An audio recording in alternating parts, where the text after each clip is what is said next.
Network is here.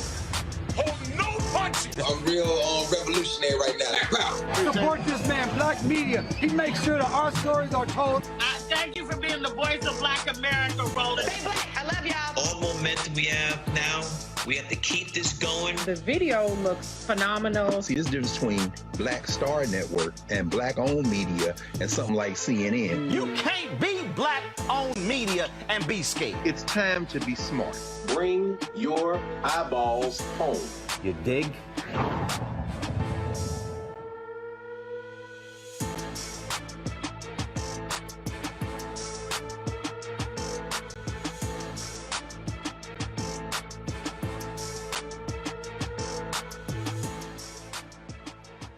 Today is Thursday, June 2nd, 2022. Coming up on Roland Martin Unfiltered, streaming live on the Black Star Network. President Joe Biden speaks in prime time tonight, dealing with the issue of gun violence in this country. This after just a few hours ago, a mass shooting at a funeral in Wisconsin. Also, they continue to lay the dead in Uvalde. We also know the name of the victim and why they were targeted at the mass shooting yesterday in Tulsa, Oklahoma. We'll also be talking to one of the organizers of a rally being organized by young folks dealing with this whole issue of gun violence. In New York, the New York Assembly, they have passed the John R. Lewis Voting Rights Act. It now goes to the governor for her signature. And Florida Supreme Court refuses to intervene in the congressional redistricting fight. That means the maps Governor Ron DeSantis pushed through the legislature will stand, barring a federal intervention. Folks, that and more coming up. It's time to bring the funk on Roland Martin Unfiltered on the Black Star Network. Let's go. He's got it. Whatever the miss, he's on it. Whatever it is, he's got the scoop, the fact, the find. And when it breaks, he's right on time and it's rolling. Best believe he's knowing. Putting it down from sports to news to politics. With entertainment just for kicks, he's rolling. It's on go, roll, y'all. It's Roland Martin, yeah. Rolling with Roland now. He's funk, he's fresh, he's real, the best, you know he's Roland Martin now.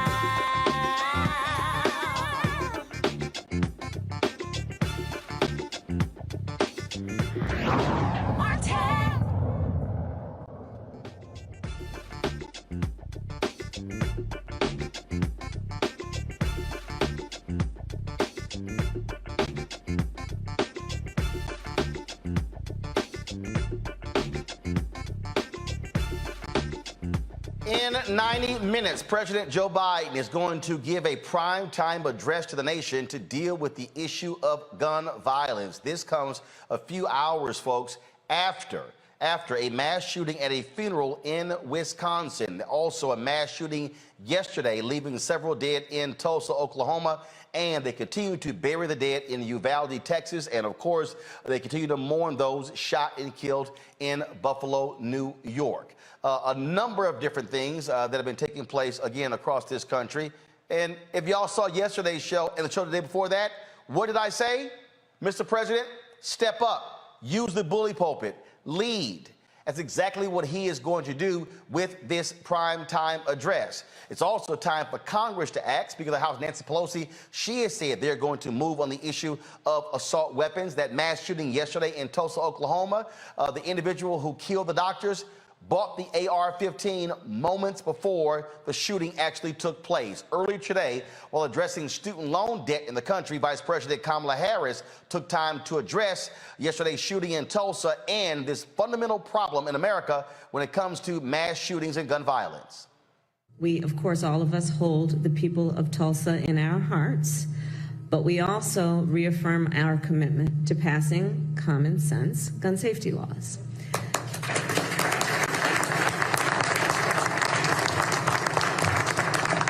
And I don't have to tell anybody in this room, but President Biden has taken more executive action to combat gun violence than any other president at this point in their administration. But we cannot, as an administration or those of us who are here, address this alone. No more excuses. Thoughts and prayers are important, but not enough. We need Congress. Now in Oklahoma, police have released the names of the 4 victims of Wednesday's hospital shooting. Pictured here are Dr. Preston Phillips, Dr. Stephanie Husson, Amanda Green, and William Love. Those 2 are receptionists. Dr. Phillips and Husson were actual doctors there. Phillips was an orthopedic surgeon. Now, several other folks were also shot and injured. Now, police say they were inside the building looking for the shooter within minutes of arriving on the scene. Our training led us to take immediate action without hesitation. That's exactly what officers do, and that's what they did in this instance. They had the right mindset framed and went into action and did a tremendous job. Cannot emphasize enough that we train rigorously over and over and over again for not if, but when, because we have seen the violence that has taken place throughout the United States. And we would be naive not to think that that would not happen in our jurisdiction. Tulsa police identify the shooter as Michael Lewis. They say Dr. Phillips recently performed back surgery on Lewis. Took place last month, and Lewis was not happy with the surgical outcome. Lewis died from a self-inflicted gunshot wound at the scene. Now today, Congress was discussing this issue, and things blew up at a House committee there when the issue of guns came up. You had Republicans on the committee, some of them even going through and showing guns during the hearing. Watch this. All right, we don't have that video. Actually, I'm going to have a video for you in just a second, just so you can understand really what took place in today's hearing and just how absolutely crazy it was. It was a House Judiciary hearing that would raise the age limit for purchasing a semi-automatic rifle from 18 to 21. Now, keep in mind, it was lowered even in Texas. Now, the bill would also make it a federal offense to manufacture or possess large-capacity magazines and would create a grant program to buy back such magazines. Now, again, we talk about these particular issues that are happening in the country. You have, as we expected, again, Republicans literally defending their position on guns and then complaining by saying, how dare Democrats say they're not trying to do anything to deal with the issue. But they're not.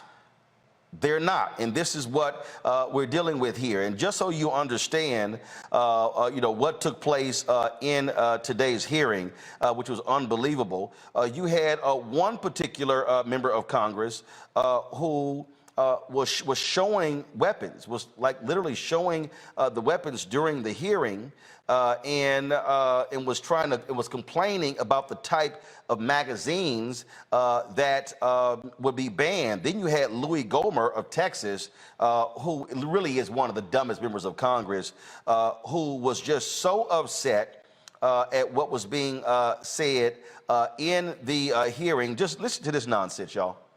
And accuse Republicans of being complicit in murder, and that we put our right to kill over others' right to live, to infer by rhetorical supposed questions, who are you here for? We must be here for the gunman, is an outrage. How dare you? All right, so Gohmert, he's upset and mad at that. But y'all, come on. I mean, we see exactly what's going on here.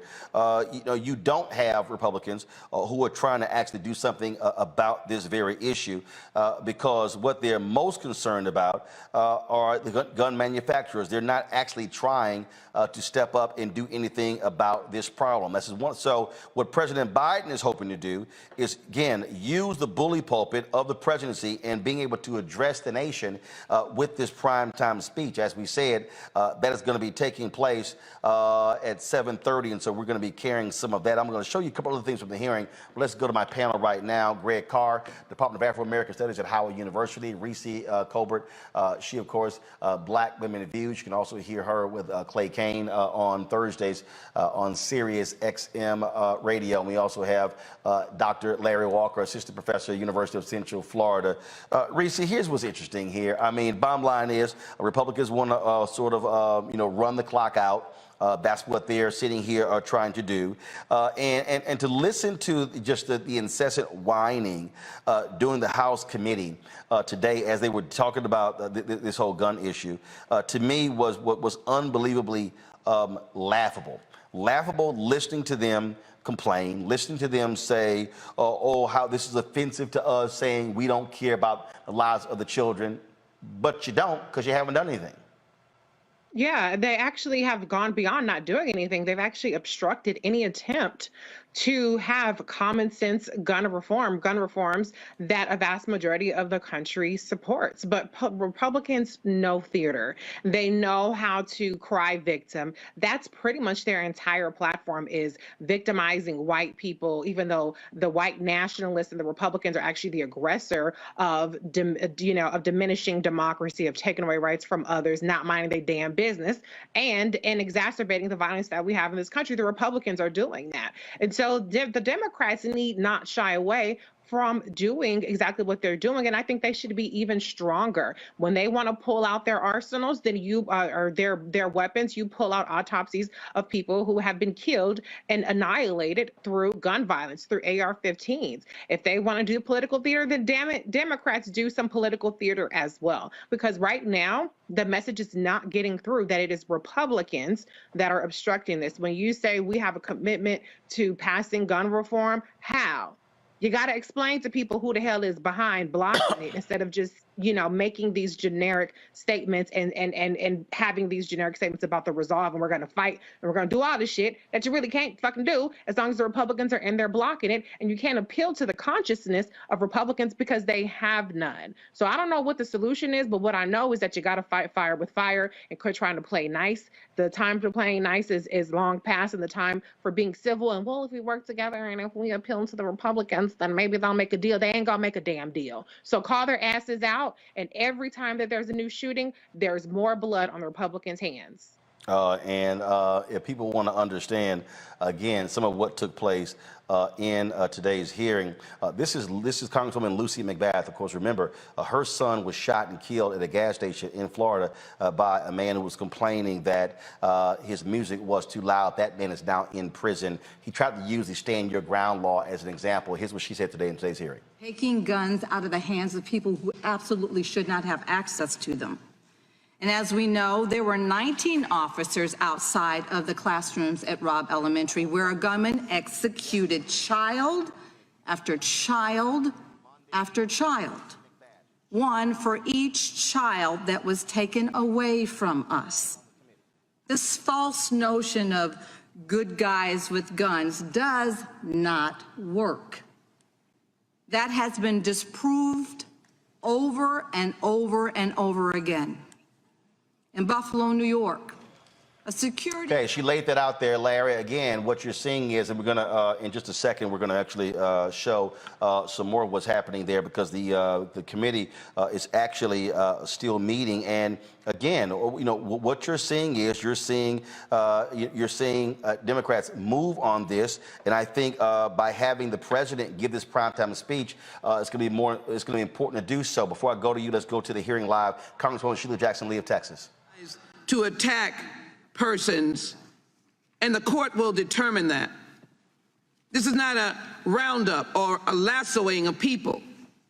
This is not to get in the midst of disheveled and disagreed with lovers.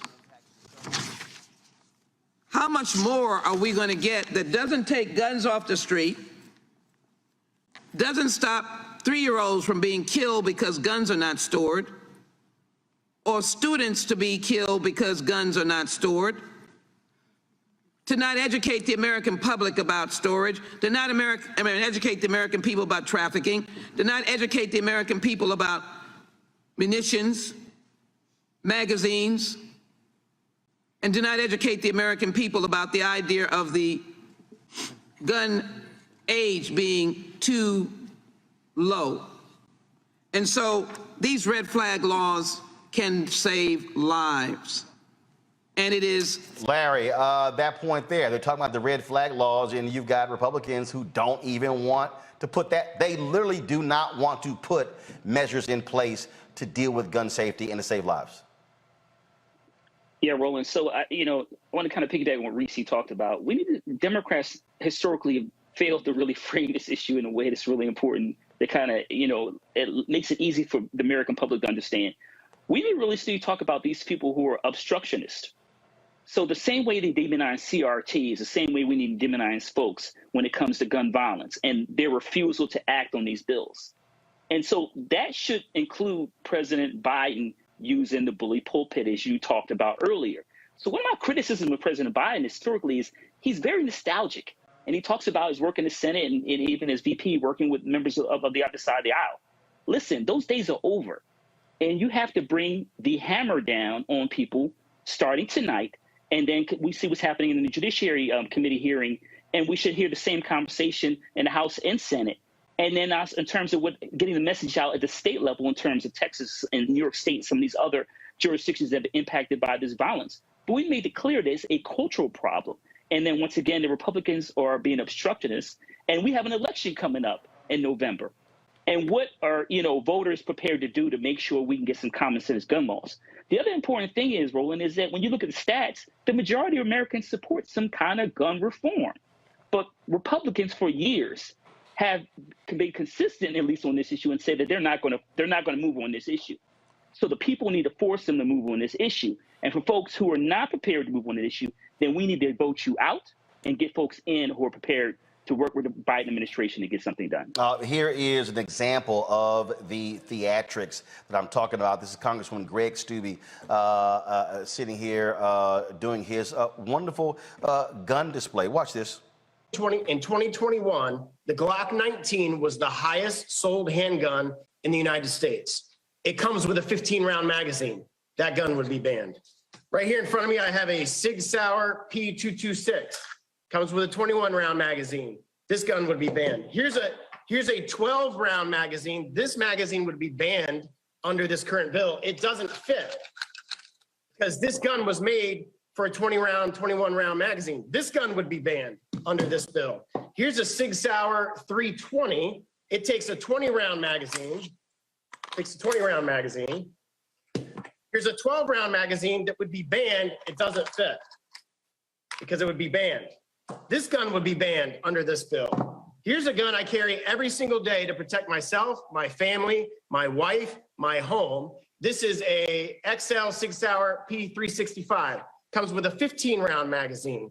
Here's a 7-round magazine, which would be less than what would be lawful under this bill if this bill were to become law. It doesn't fit.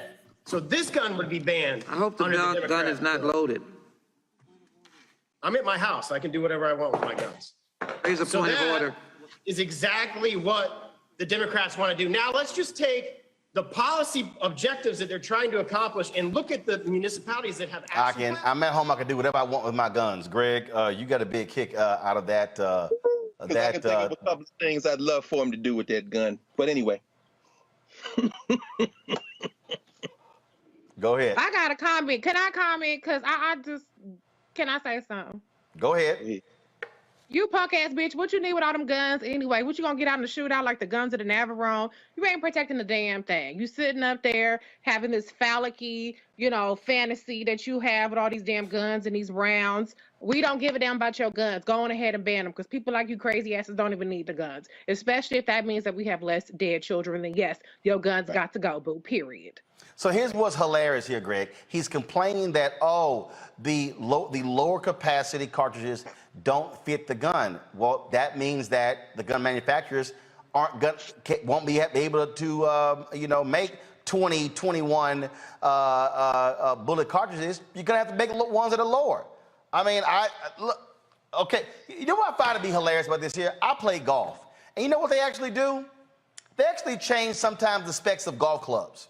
And they'll say, this is no longer conforming to play in golf. They've been talking about even changing, limiting drivers. It's like it exists. There are rules that limit what you can do in golf. Today, I want everybody, I want to show y'all what's laughable, okay? I just want y'all to just watch this here, so you can understand when I'm talking about, when I say how crazy these Republicans sound when it comes to this issue of, oh my God, we're changing the rules. So Hideki Matsui is a golfer, and what happened was he teed off today, and he got disqualified.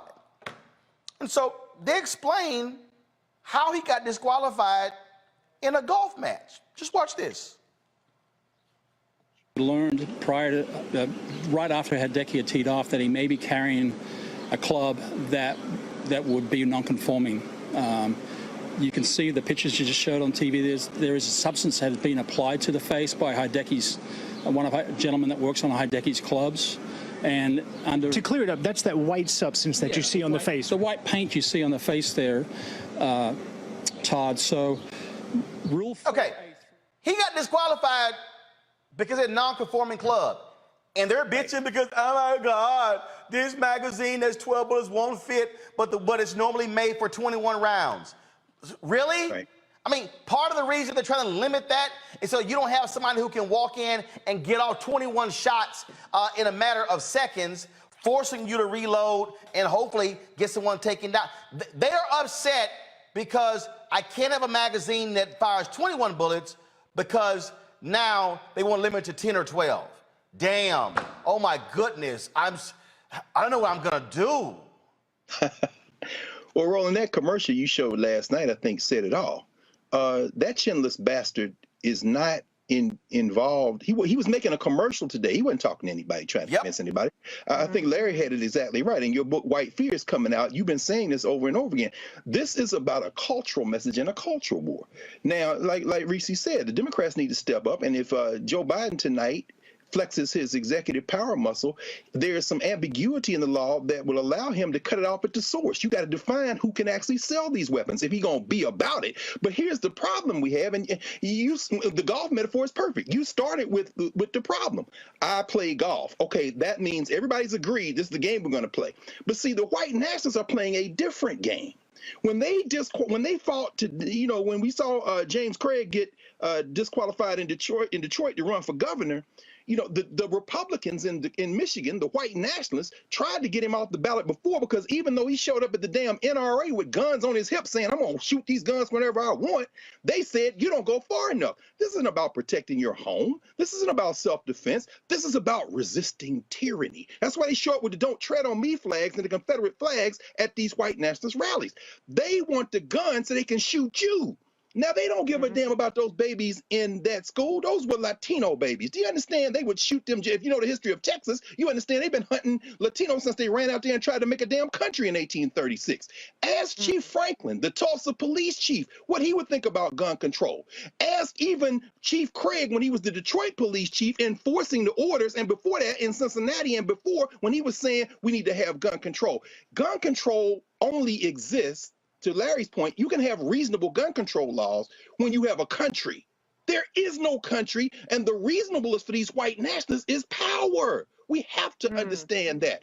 Ask Ruben Ruiz whether he is for gun control. That is the guy, the Latino brother, who was the wife of the sister Eva Morales, who lost her life in Robb Elementary. He is a damn cop, and he's a damn cop on the school district police force, and they wouldn't even let him go in there. But they don't give a damn about us.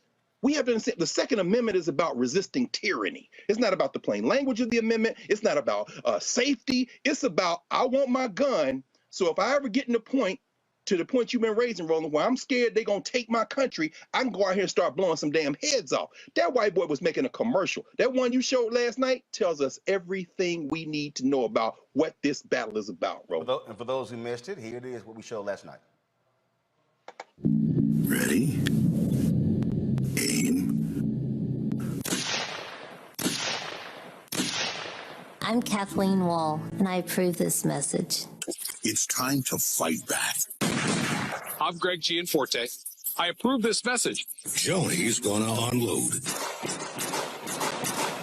I'm Joni Ernst, and I approve this message. I'm Matt Rosendale, and I approve this message. Pro-gun. I'm Jake Beckett, and I approve this message. I'm going to blow away the I Democrats. believe in individual liberty and personal responsibility. I'm Marjorie Green. I'm Mike Collins, and I approve this message. I'm Hutton Rhino. Care to join me? I'm Kay Daly. I'm Brian Kemp. I own guns. That all depends on the caliber of our candidates. I'm Pamela Gorman, and I approve this message. The Second Amendment is about hunting. I'm Dean Heller. I'm Dan I'm Sullivan. Catherine Templeton. I'm Jim Lehman, And I approve this message. I'm Eric Greitens. I'm Garris O'Donnell. And that return this country back to its former glory. How to use a rifle. Bill Ray running for Congress. I'm Dave McCormick. My name is J.R. Majewski. I'm Will Brooks. I'm Hunter Hill. I'm Max Miller. I'm Lindsey Graham. Governor Janice I'm Deb McKeon. Robinson. And I approve this message. And I absolutely approve this message. I'm Dr. I'm Oz. Kat Kamak. Ron Gould. And I approve this message. For God's sake, we have to have the courage to stand up to the industry. That ain't going to happen. That's why the NRA endorsed me.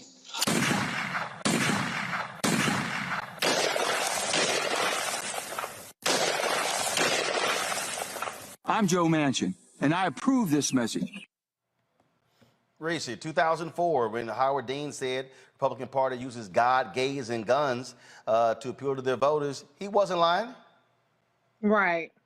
And Obama said it too, and they ripped his head off. You know, that was some sick shit. And I think, you know, Dr. Carr has been saying it for years, and I'm starting to be on Dr. Carr's side about, you know, we may not really have a country, and it might not be salvageable at this point, because there's a real sickness.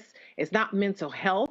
It's just the sickness of white supremacy and the white fear that, like Dr. Carr and you are been talking about, that this is okay. You know, it's not just Black people, because we're not talking about the gun violence that's happening in our communities every day. We're talking about mass shootings. We're talking about what we would consider aberrations. And even that's not enough. You know, it might be Latino kids in Uvalde, but you had white kids in Sandy Hook, and that was not enough. That's how demented and deranged this country is. I don't know if anything can move the needle except for us no longer existing under the way that we understand the United States to be. And I don't know what that even looks like, but that's fucking disturbing and sick. And unfortunately, you have Republicans that are going to be turned on by that. And then you have Democrats that are like, well, what are you doing on these 18 other things to get my ass out and vote? Because that's not enough for me to make sure that Republicans never see the inside of a state house or a legislature or an executive house again. So what do? We just keep on talking about the next mass shooting, the next police shooting, the next act of violence, and nothing gets done. And if you want to understand how Republicans don't really care, here you have parents burying their dead in Uvalde, Texas. And yesterday, this is what one of the two U.S. senators from Texas posted on his Twitter feed. So is 7-2 a good hand? Oh, boy. Helmuth limped in for the 3, and Ted made it 13-5 from the small blind. So Alexandra, let's go in the big. It's back over to Phil. So he's talking. So Senator Ted Cruz participated, Larry, in a poker tournament with one of the biggest poker players in the country. He actually put that on his Twitter feed yesterday. Now, the video he posted before that, last year I played in a charity poker game on Poker After Dark, mentioned the people. It was awesome. Catch the first episode here. That's not what you maybe want to be posting on your social media account.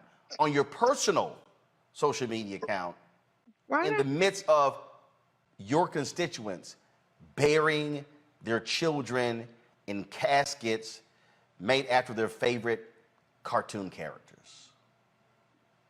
Rowan, I think the bottom line is who's holding people accountable. So when you reelect, members of the House or Senate who had these same kind of commercials, advocating. Listen, the imagery from these commercials connected to movies and the language they use is very clear. This is the new Jim Crow. So we got to be clear about that. So that means armed groups ensure black folks don't vote. And if you try to make certain changes, then the response is violence. That's a clear message. And I think it's really important. I know we've had a lot of conversations on this show about where we are as a country. Dr. Carr's talked about it. Reese's talked about that. But this is it. This is the time now. Because if we don't get some strong leadership and force folks to vote the way they should be voting, then we're going to continue to see a downward spiral. It is it's almost as if you had a calculator and these mass shootings you're just calculating. It's not weekly, it's daily now. We were in multiple mass shootings per day. It is not going to get better until we have gun laws to address this issue. Moving it from 18 to 21, banning some of the assault rifles. Listen, I want to also say something else, Roland. I grew up in a family where my dad's a hunter. So we went hunting. Right now, my father is in support of common sense gun laws because it doesn't make any sense to constantly see children, innocent victims, be killed because if someone could go out that day of, hour before, buy a gun, enter an institution, and start firing and killing people who were just minding their business. And we got to do something about it now. Greg, this is the other U.S. Senator from Texas. So Joe Pagliarulo is a conservative radio talk show host out of San Antonio. He sent this tweet. I'm told John Cornyn is open to making gun laws more restrictive. I get emails to have the senator back on and to, quote, go at him on this. John is from Texas. I've interviewed him hundreds of times. Until I hear him say he wants to restrict my second rights, I'll refrain from judging. Cornyn tweets, not going to happen. Who is Senator Cornyn? The person that Senator Mitch McConnell has said is in charge of negotiating a gun package. Right there. Right. He's saying, ain't going to happen. But you got Senator Susan Collins. Oh, Miss, I think Donald Trump learned his lesson. That same Senator Collins. Let me see let's see here. This is what he tweeted right here. New key gun restrictions won't get into any deal. Background checks plan to be narrow and raising age for AR-15 seems unlikely. There's still optimism about incremental deal. Yeah. Then, but he did, where's the, let's see here. Let's see here. I'm looking for the one where he talked about Susan Collins because I want to give y'all a good laugh on that one because I thought that one really was funny. I think she, let's see here, where is it? Because I got a big kick out of it because she said something to the effect of, here it is. This is Susan Collins right here. Quote, we're making rapid progress toward a common sense package that could garner support from both Republicans and Democrats. Well,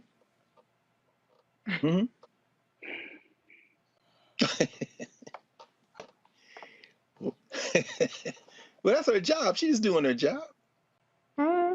She's doing her job, bro. I mean, she says her name is Susan Collins, which leads me to skepticism whether or not that's her name. Everything that comes out of Susan Collins' mouth can't be trusted. But of course, the whites of Maine sent her back to the federal legislature using the white minority rule clause of the federal constitution, although they probably didn't know it at the time. It's called the Electoral College. So that's why it's insurmountable. That's why you have a white nationalist like Joe Manchin as the last shooter in that commercial. The D and the R are much less relevant here.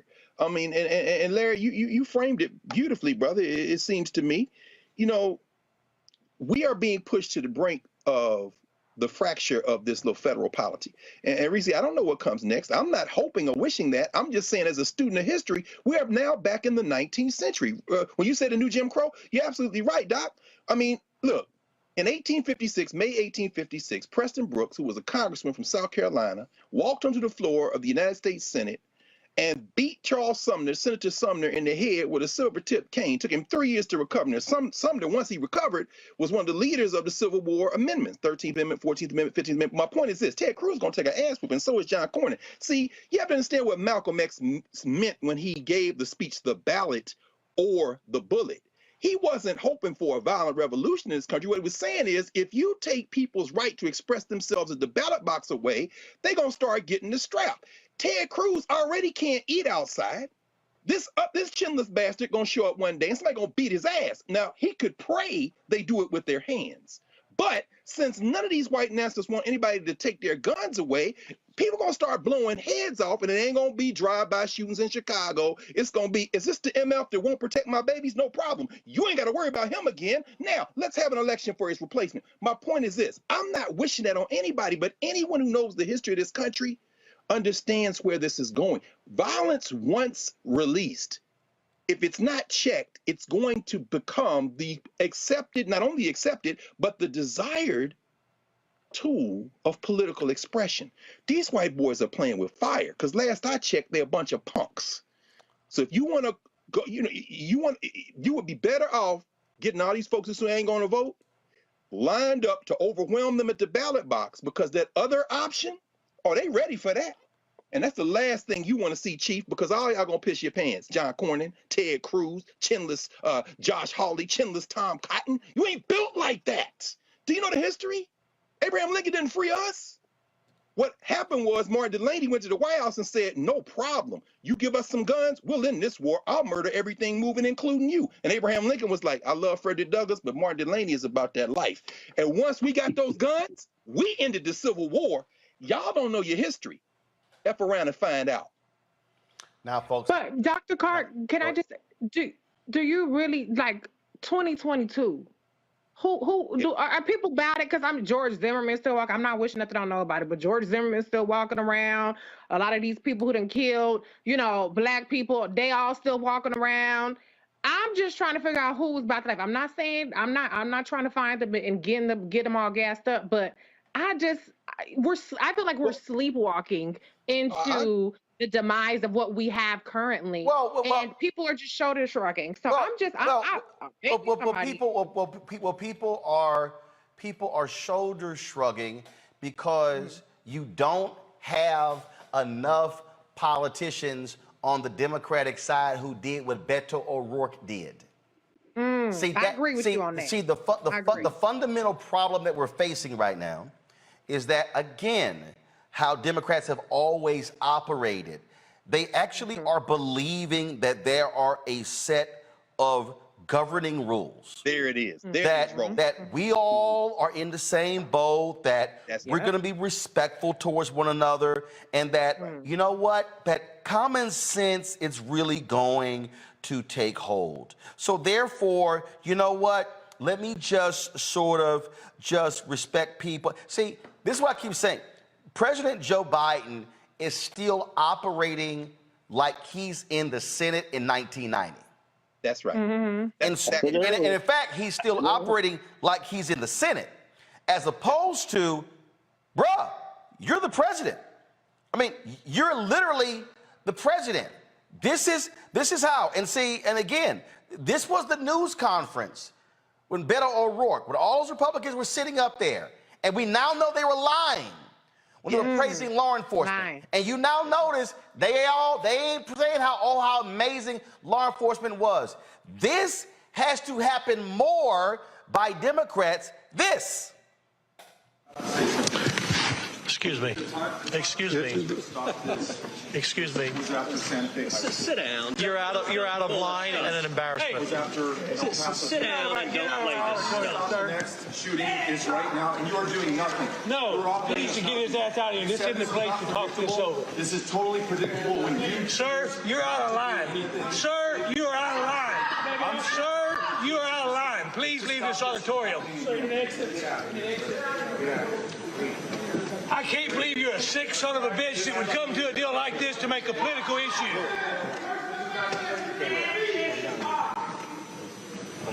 Yeah, you want me to come in? Now see, I want y'all to see. Y'all didn't see the white woman in the black hat? Yep. Who walked up and pointed out? See, people don't want to talk about that happening. She doesn't walk up unless Beto walks up. That's right. And see, this is the heat that he brought outside. Yes. He should not have been able to buy an AR-15 right there. Did you want a solution? Stop selling AR-15s in the state of Texas. You want a solution? Have universal background checks. We don't have them. You want a solution? Red flag laws or extreme risk protection orders, which stop a shooting before it happens. You want a solution? Safe storage laws. Those are 4 solutions that have been brought up by the people of Texas. Each one of those has broad bipartisan support right now. We could get that done if we had a governor who cared more about the people of Texas than he does his own political career or his fealty to the NRA. And if you need any proof of that, check the schedule for the NRA's convention this Friday right here in the state of Texas. 5 of the worst mass shootings in U.S. history right in this state on his watch. What does he do about it? He goes to the NRA convention to brag about how easy he has made it to purchase guns in this state and to carry them publicly without a background check, without any training or vetting whatsoever. It is absolutely wrong. In fact, it is insane. The governor talks about mental health. It is insane that we allow an 18-year-old to go in and buy an AR-15. What the hell did we think he was going to do with that? This one is on us. That was how he responded. And what happened yesterday in Tulsa? Man is upset about his surgery, goes into a store, buys an A. Do y'all?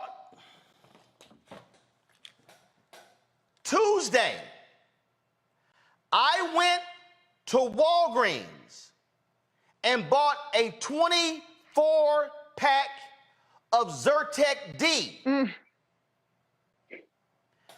I wanted 2. Come on now. Come on.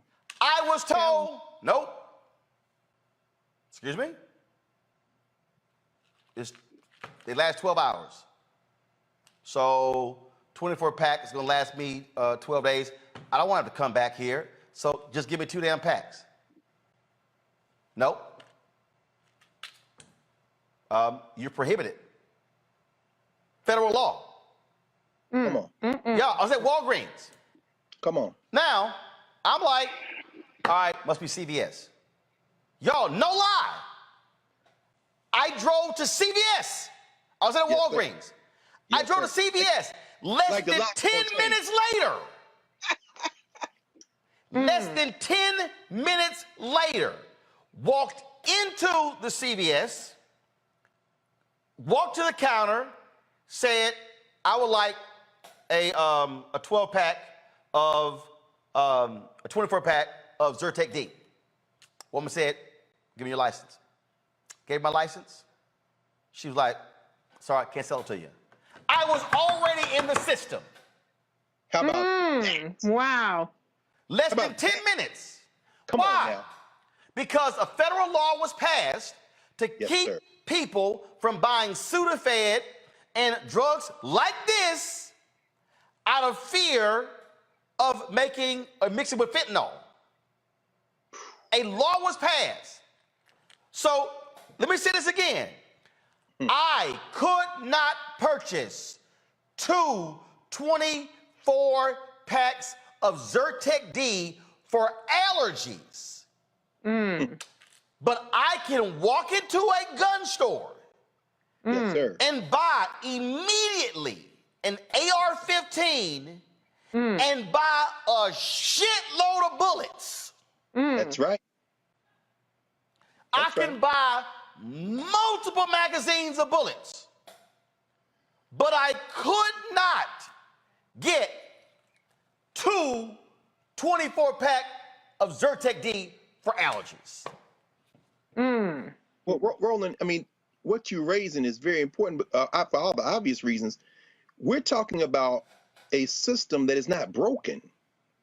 The people who put this system together couldn't have anticipated what is happening now, but they put in place a fail-safe to make sure that in order to move forward, there has to be a national consensus. It's called the federal legislature. You couldn't do that because a federal law was passed. There was a consensus. But on this issue, This is an issue where the idea of a national consensus comes in direct conflict with the idea of why this settler state was founded. So Reese, you're right. I mean, I don't know what would happen, but I know this much. We don't have to go back to 1856. We can go back just 30 years ago to when them white boys got off for beating Rodney King after Latasha Hollins had been killed and all that momentum had brought up. Remember the Crips and the Bloods called a truce in the streets of LA. In fact, a year or two later, when Dr. Dre released The Chronic, he had a cut on there called The Day the Ends Took Over. And you heard them brothers in the street, if you're not down with the Africans in the United States, if you're not down with the, they tied blue and red rags together. They said, we have a beef with the group that Tupac called the biggest gang of N-words in the city, the police. LAPD with Batarams have been coming in through South. Remember Damian Football Williams, who pulled Brian McDenny out of that truck at the corner of Florence and Normandy where Roland stood a few months ago, hit him in the head with the brick. Remember Ice Cube and Dr. Dre and Natural Born Killers? He said, so F. Charlie Manson, pull him out of his truck, hit him with a brick, and I'm dancing. And the day they arrested Damian Football Williams for doing something he shouldn't have done, the chief of LAPD, Daryl Gates, said, you're going down, football. And in handcuffs, Damian Williams looked back at Chief Gates and said, you're going down, Chief Gates. My point is this. We're not talking about a politically conscious group of black people with guns in this country in 2022. We're talking about people who then, when confronted with a country who will not protect their children, say, we ain't got nothing else to lose. Let's stop shooting each other for the weekend, and we're going to go down to Racine. Because guess what? It's 30 miles south of Milwaukee, and it's just across Illinois. And so since y'all won't put Kyle Rittenhouse in jail for shooting people, and he shot white people, the next time they will be I'll end with this. The white dude in Canada, Stephen Marsh, wrote a book called The Coming Civil War on the United States. He's in Canada where they have incredible gun laws, right? Looking at the United States and said, it's going to be a trigger event. It might be a natural disaster. It may be a flood or hurricane in Florida since you've stripped everybody of the capacity to intervene. But whatever it is, when it pushes this country over the brink, the fracture is not going to be made possible by people who are politically conscious. It's going to be made possible by people who say, I don't have anything else to lose. And frankly, I'm with you, sis. I don't have a solution for that. I'm not hoping for it. I'm just saying this is where we're headed. And those white boys not backing up. Because they think somehow they can survive that, and they can't. The only way this changes. Last night in Dallas, Beto O'Rourke, that was a town hall, 3 standing ovations last night. The only way this changes is when these white folks in America get off their asses and say, I don't care what you say about taxes. I don't care what you say about abortion. I don't care what you say about gay people. I don't care what you say about black people. I don't care what you say about immigrants. I don't care what. I am not going to vote for you because of your stance on guns.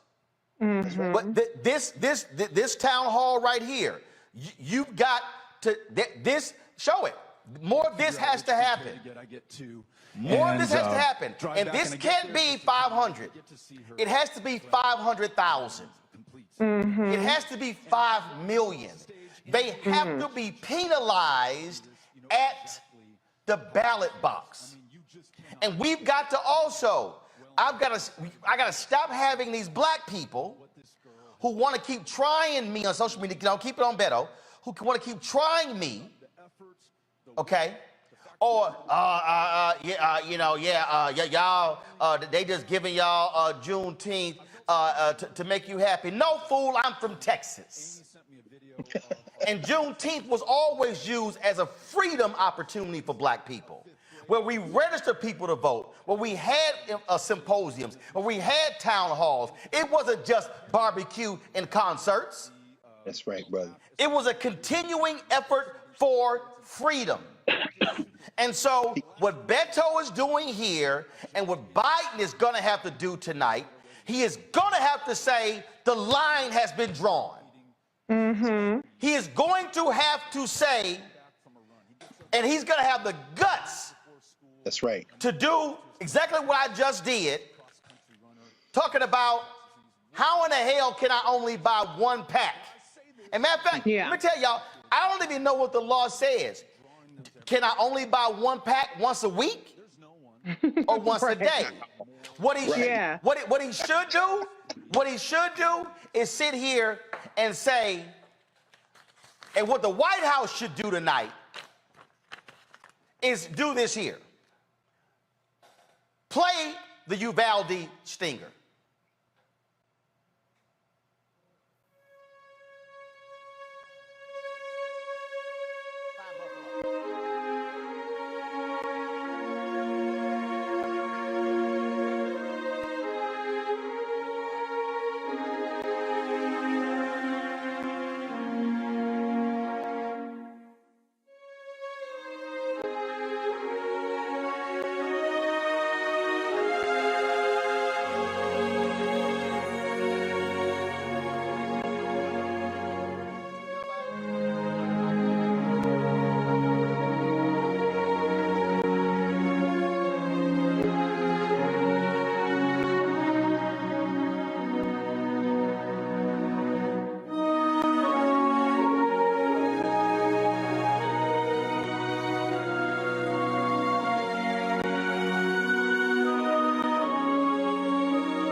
And what he then should say is Buffalo.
He then should say Sandy Hook.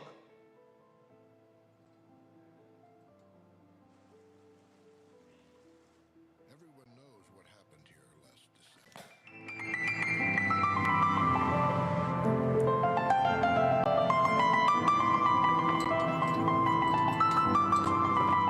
The cards came from everywhere. And now families of Sandy Hook are ready to answer you. Our hearts are broken. Our spirit is not. We will be remembered not as the town filled with grief and victims, but as the place where real change began. 20 of our children, 6 of our educators. gone. Gone. Gone. We know the price of inaction. We will honor the lives lost. This is the time. It's time to turn the conversations into actions. We need you now. Will you stand with us for change? It's time. Will you promise? Will you promise? Will you promise? Make your voice heard. Go to sandyhookpromise.org now.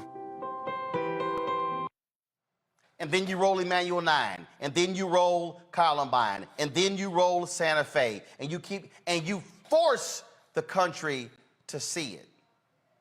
I know there are people out here who are saying, oh, the families, they should do a Mamie Till Mobley and open the caskets. No, I'm not going to ask any parent to do that. No. I'm not going to ask a parent. Now, if a parent chooses to do that, that's their decision. I'm not going to ask a parent to do that. No. But you got to put it in the face of these people at every turn. This is what lax gun laws have done in this country. and they must hammer it every single day. And Biden should say, I'm putting it all on the line. And you got to be willing to say, if y'all don't want to re-elect me, fine. And if I go down on this one, fine.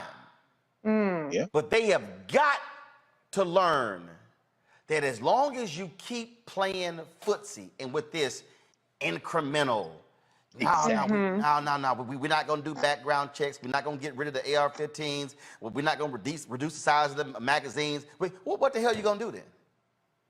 Nothing. Oh, let's fortify the door. Oh, sure. That's progress.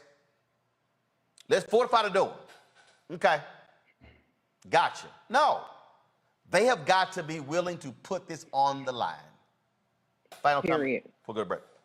I just want to say, to be clear, I'm very aware who the enemy of progress is. It's the Republicans.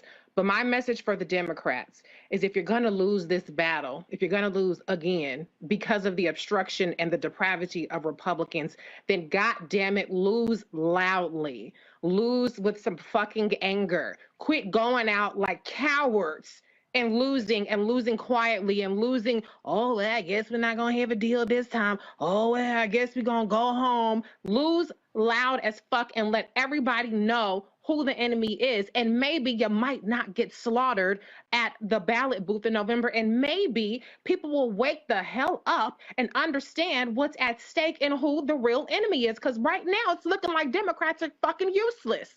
And I don't believe that they are. But when you go out like a bitch and a coward every time, people don't know that you're not actually useless, and that if they put enough of you in there, we can get some damn progress. Indeed. Going to a break. When we come back, we'll talk the California report released with regards to reparations. Will the state actually pony up the resources? We'll talk about that. Also, we'll talk to a young person who is involved with a mass rally that's being planned to deal with the issue of gun violence, and that and more. And of course, again, President Joe Biden, his national address speaking to the issue of gun violence in this country. We will carry it live right here on Roland Martin Unfiltered and the Black Star Network. Folks, we'll be right back.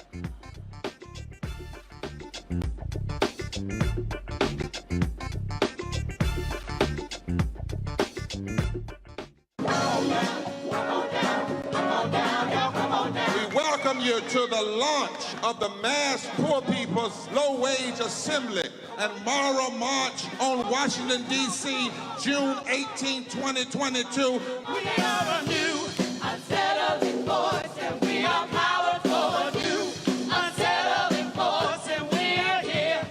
We're rising up to demonstrate the compelling power that we, poor and low-income people, have to reconstruct society from the bottom up.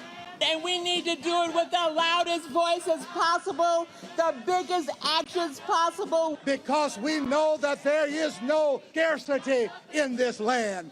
The only scarcity is the moral will to do what's right.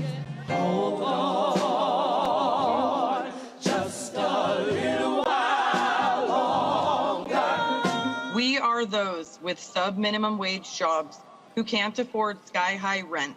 People with disabilities are the fastest growing minority group. It's crazy to me that in 2021, it's still legal for workplaces to pay a sub-minimum wage to people with disabilities. There are still so much trial and tribulations that we go through as Indigenous people. We can't get a decent wage to sustain ourselves, nor can we get adequate housing. Veterans across this nation say enough is enough. We can't pat essential workers on the back on one day and then cut their health care the next day. Health is a political choice. What more do I need to do to prove that my voice is just as valuable as anyone else's? There are still forces in denial that would try to slow walk our transition to a clean economy and a just future for us all. We have an immoral system run by immoral people. But together we walk, and we walk and we fight. It's time for a change. Reconstruyamos esta gran nación. See, we are people of resilience. as we fight these interlocking injustices together. When we work together, mobilize together, and rise together, we become a voice for the voiceless, and we become an agent of change in a time where great change is needed. We need the third Reconstruction to ensure that deaf people, people with disabilities, and all people can have the right to live and to thrive. We know what they are doing, but the question is, what are we going to do?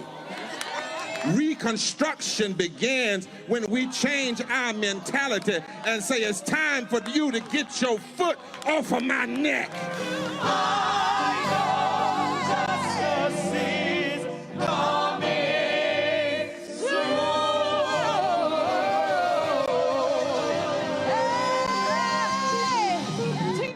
You know, he brought his own sound, so when you have an artist that creates his own sound, like Earth, Wind & Fire, Stevie, you know, they come in, the Beatles, they create their own sound.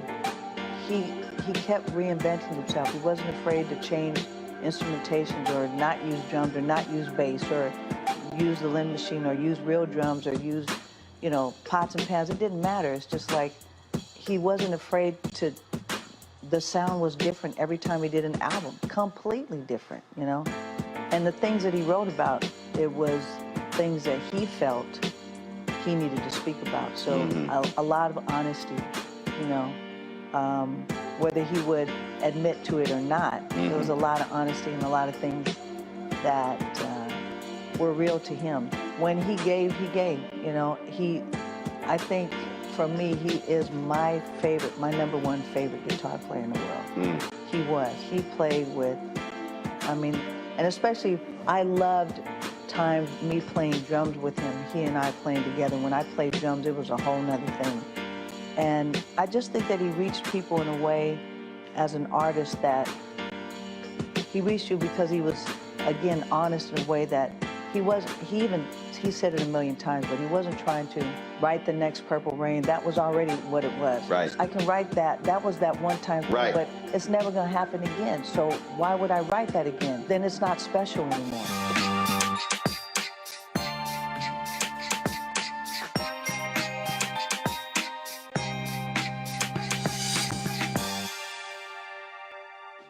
Hey, I'm Antonique Smith. Hey, I'm Arnez J. Hi, this is Cheryl Lee Ralph, and you are watching Roland Martin, Unfiltered. I mean, could it be any other way? Really? It's Roland Martin.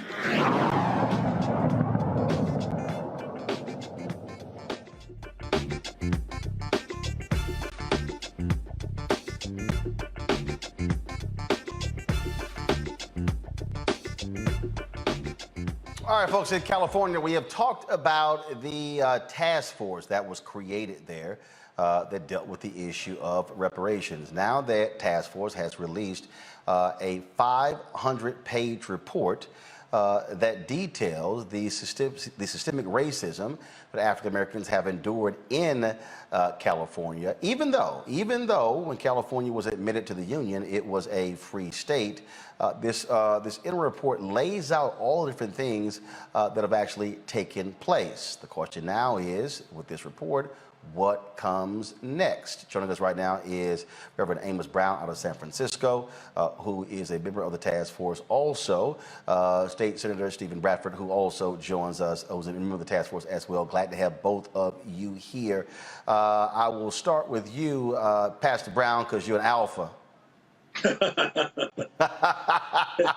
You know, at the beginning. Well, now, Bradford, you knew where I was going to go. Now, come on now. You knew. Let me go ahead and start with Pastor Brown, and that is, how important is this report, and what is the next step? It's important because we did diligence to document the harm that was done to black folk. And we have, as Joe Friday said in Dragnet, the facts, ma'am, the facts. Now it remains for the nation and the world to see what the so-called progressive liberal state will do to pay its debt to black folk. I'm very proud of our task force, very logical, sensible, common sense, and factual way that we approach the task. All right, Senator, so the report calls for reparations and repairs in a variety of areas: education, housing, and the justice system. Some of the recommendations include updating language in the state's constitution, removing racial bias and discriminatory practices in standardized testing, compensating people deprived of profits for their work, investing in and creating free health care programs, and apologizing for acts of political disenfranchisement. Now, you've got some people who believe cut the check. You hear them say cut the check. They want direct payments, but your task force is not unanimous, if you will, on exactly what this repair looks like, correct?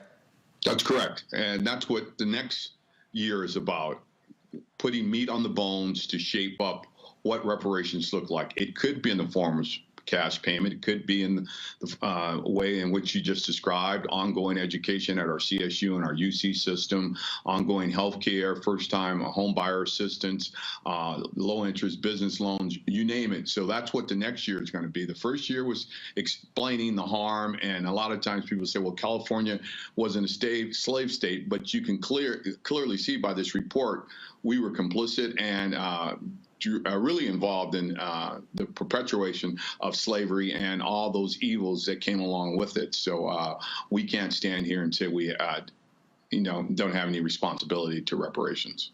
So, Pastor Brown, and so you've had the task force thus far, and so what is the next thing? What's the next step for this task force?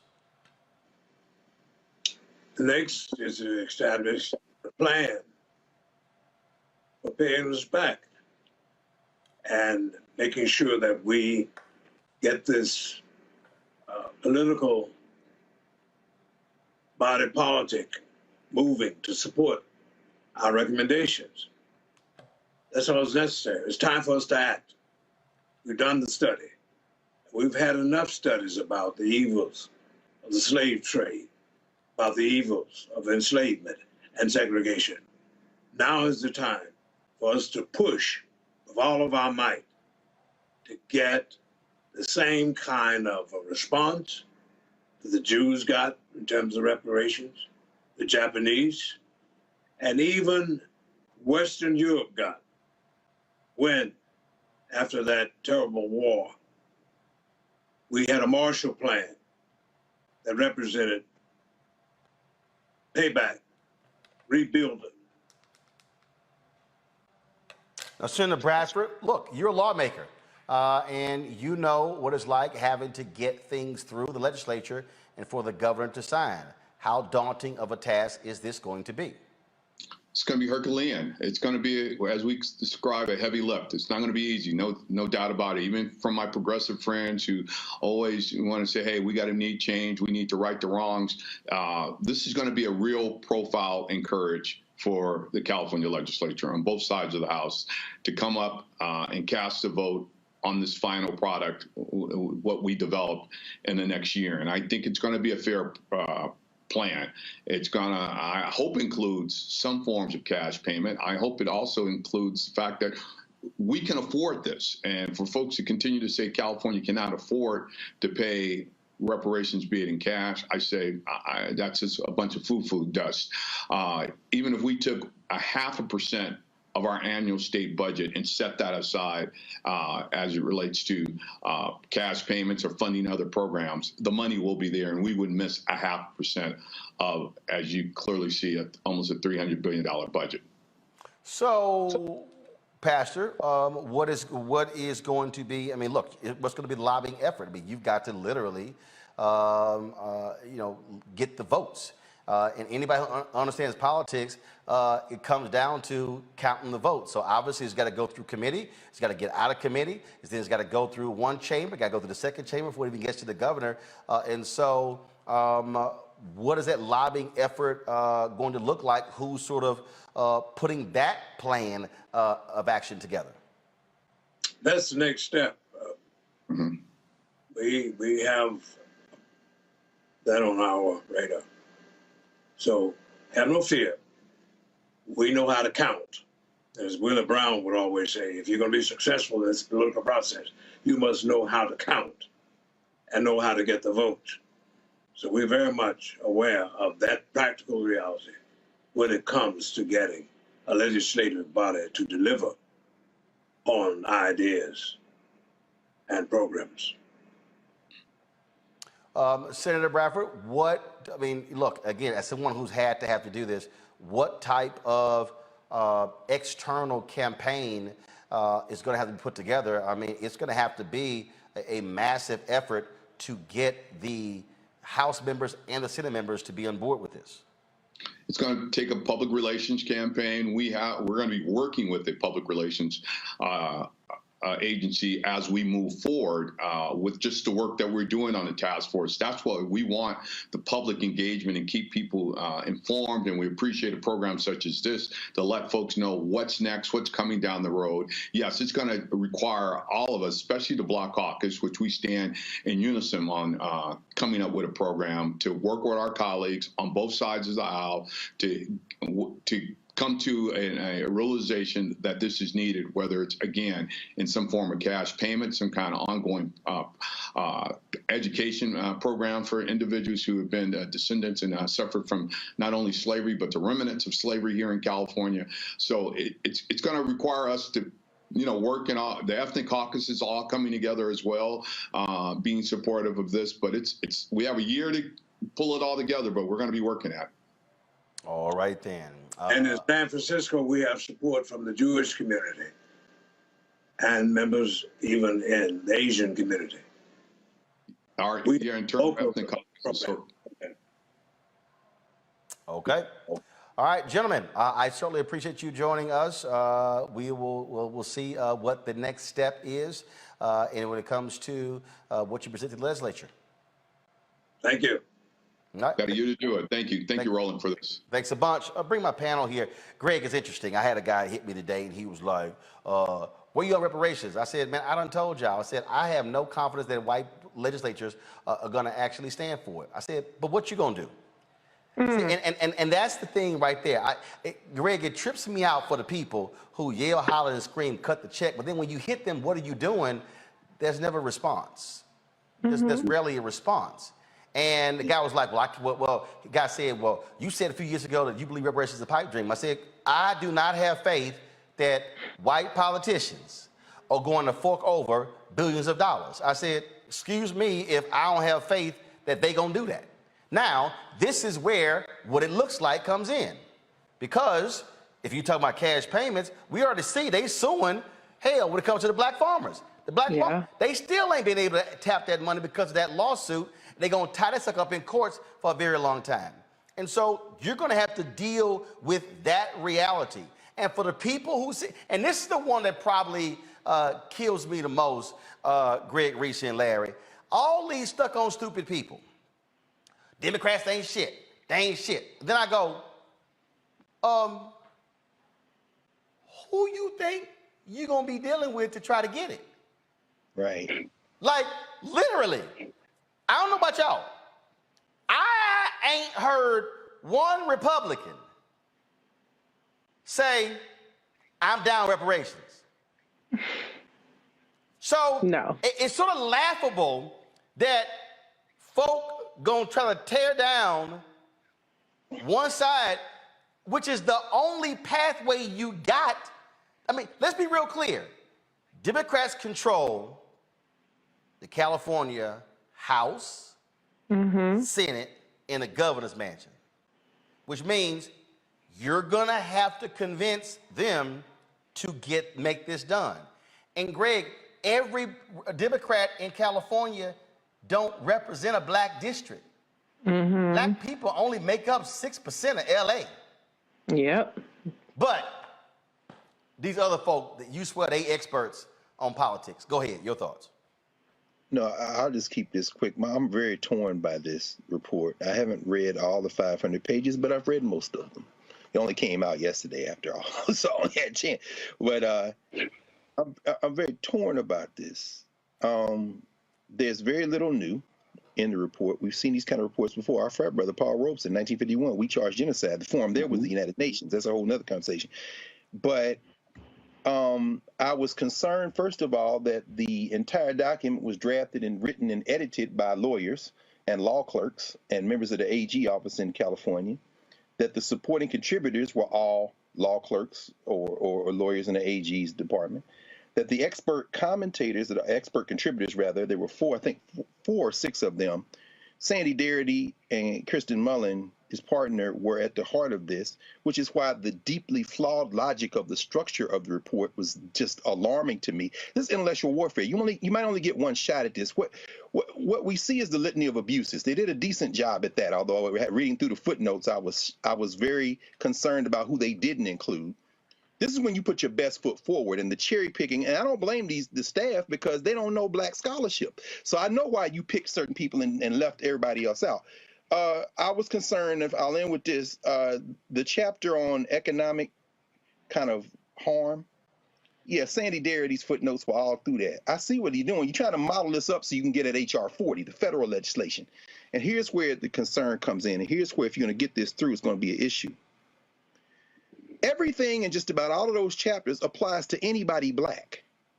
So at the end of the executive summary, section 15, they proposed setting up something called the California African American Freedmen Affairs Agency to help people trace their lineage.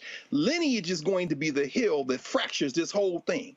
How are you going to exclude people who came from the Caribbean, who suffered the afterlives of enslavement, that are shot through your entire document? How are you going to exclude people in all of those categories who suffer because they're black? Now, I get the class thing. I get that there are differences. I get it better than you do. Trust me on that. But the point is this. You cannot make a political coalition when you start with who you're going to leave out of it. And it's going to be a whole bunch of white people show up with better records than you do, saying, give me my reparations in whatever form it is. And I think that is the hill that I'm waiting to see what comes up next in this next part of the report. But Roland, I should end on a positive note. I said I was going to blast. Let me just say this. This is a step forward. I'm not interested in fighting black people. What I'm saying is we got to be smarter than that. We come from a tradition of much better intellectual work than this. So I'm saying, yes, we got to fight. But damn it, they passed a damn ballot initiative in California that doesn't allow you to use race in a remedy. So you just going to accept that? I'm with you, Reese. You got to get out and pass a new ballot initiative to take that off, because they hiding behind interpretation of the law to try to exclude black people. And that's something that, I'm torn. The best I can do now is just be quiet. Well, Greg, you had this one person that got people in the chat session going, descendants of black United States slaves only, Dr. Carr. At me, baby. At me. At me. Anytime you want to have this conversation, trust me, brother, I feel your pain. But on the best day of your life, you can't win this argument with your open enemy, because guess what? As John Henry Clark said, a New York City taxi driver or one in California don't make no difference between however your acronym, DAIS, FBA, ADOS, and wherever black people came from somewhere else, because guess what? That taxi driver is a Pan-Africanist, because y'all all N-words. You don't understand how this works. But if you want to have the conversation, in love, brother. Anytime, any place. and Larry, to the point in which Greg has laid out in that, and I've heard other historians lay out, when you say descendants of slaves, you're going to have some white folks in line. No question. Listen. We have these conversations about, people, black folks, look at their lineage, and they found out they got some cousins from across the tracks, or some cousins in a different state. Brother Carr is right. There are folks, and we got to talk about the role in terms of, black folks here, they brought here through the transatlantic slave trade, and then Africans being enslaved, in terms of records, right? So we don't know where we come in terms. Most of us don't know where we came from when it comes to the continent. We don't know what language we spoke. We don't know much about our religion and our ancestors were in Africa, right? And particularly Western Africa. We don't know any of that. But there are a lot of folks in this country who are white, like Dr. Carr alluded to. They've got records that go back generations. Come on. Let's talk about Strom Thurmond. So, and, That's right. So listen, and having a black daughter. So this issue of race and lineage in this country is it's very tricky. Let me also ask something, Roman. I think it's really important here. Is the biggest obstacle we're gonna, in terms of this committee is going to face is anti-blackness. Let me repeat that again. Anti-blackness is the biggest obstacle to whatever cash payouts, whatever they decide to do with the banking industry or college tuition, et cetera. And as a former policy staffer, my biggest challenges with Democrats who are liberal. I already understood Republicans who are conservative understood where they were coming from. My often frequent challenges in terms of getting policy issues moved out of committee to the House, floor of the House, was with my fellow Democrats who work for progressive members. So once again, I repeat, the biggest challenge is going to be anti-blackness in terms of really addressing the issues that people of African descent have encountered in this country for generations. And Reese, what I have laid out to people is look at the data. All the people who are always yelling, the data, the data. I keep hearing all the people, the data. Last election, let me say it again, the last election, 71 to 73% of the entire electorate were white. All y'all people who are watching me right now, who are listening, let me remind y'all, every Democrat does not come from a district elected by black people. Matter of fact, some of y'all ain't even studied the CBC districts. A number of them, they don't have 50, 60% black in their districts. So when you talk about how do you get someone to support something, they're gonna have to go to their constituents and say, this is why I voted for it. And you sending a tweet saying cut the check, that ain't gonna be enough to convince somebody to vote for it. Reese, go ahead. Let me just start, number one, with y'all, a lot of folks, I won't say y'all, folks don't have the smoke for the people who are actually in opposition, 100% opposition, united opposition to it. I remember a lot of times when this whole tangibles 2020, cut the check, no tangibles, no vote, no reparations, no vote. I noticed that it was Representative Sheila Jackson Lee, who's actually sponsored the HR 40 Commission, that was getting dragged because she's not ADOS, apparently. Okay, fine. But I was looking for the tweets against Mitch McConnell. I was looking for the tweets against any Republicans, never found them. The reality is that if you look at the HR 40 Commission, the bill in the U.S. Congress and the U.S. House of Representatives, there are 196 sponsors of it, the largest number of sponsors ever. And the CBC only has 55 of those votes. So there are a lot of white people in the U.S. Congress that actually do support HR 40 Commission enough to put their name on the bill. But who I see that gets attacked over reparations is not the Republicans, the 200-something number of Republicans, or even the Democrats that haven't signed on to the HR 40 Commission. It's the CBC all the time. And so I think we have a problem with making enemies or in our minds, making enemies out of people who are actually on our sides and fighting a battle that you don't even have to fight with the people on your side and not reserving any of the smoke for the people on the other side. So this is going to be a battle. It's going to be a policy battle. It's going to be a public relations battle. And it's not going to be won by being obnoxious assholes on Twitter towards people who actually are on your side. That's not how it's going to be won. And I'm with Dr. Carr. I'm really curious to see what happens when the first black person that's like, woohoo, reparations, realizes that they ain't got the paperwork or that they're somehow excluded from this. Then I think we're going to see a whole different battle, because right now, if you've ever seen the ADOS versus non-ADOS battles online, it's already kind of nasty. So imagine when we get some legislation in there, ain't nobody gonna get no damn reparations. But I do applaud what's happened in California. Ice Cube got a lot of credit for it, even though it was actually at the time Representative Shirley Weber, who's now Secretary of State of California.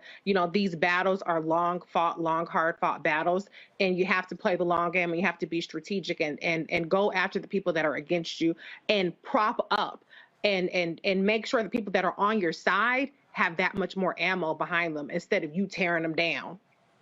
And all I want to do is just remind people real quick, it's real simple.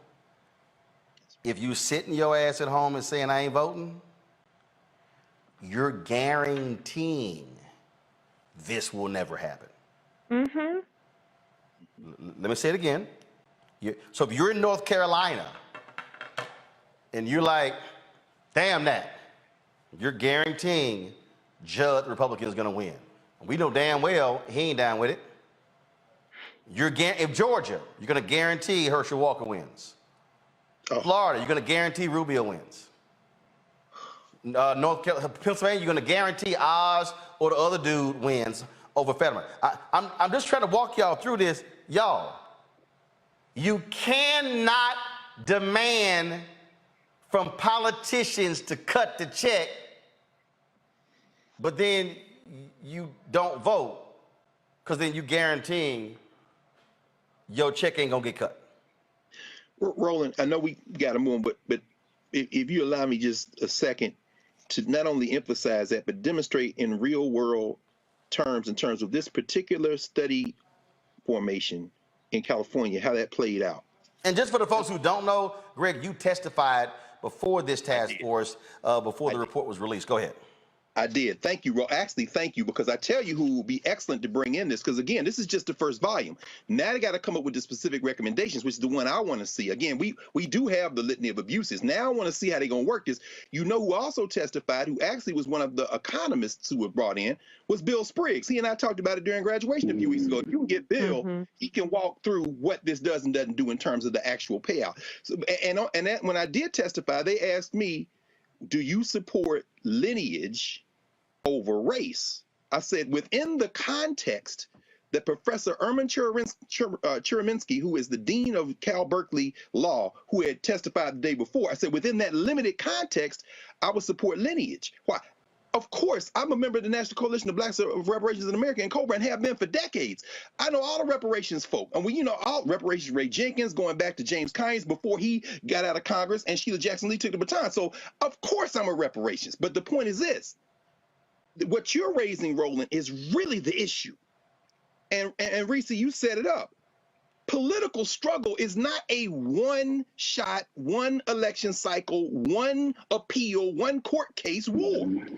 Now, I don't know, Roland, I missed it. If you played it, I missed it because I was watching the shows and I catch up. But that political tape, the tape that Politico got, where the white boys in the RNC are talking about how they already got the judges laid up to steal the election, right? They can get to the courts, right?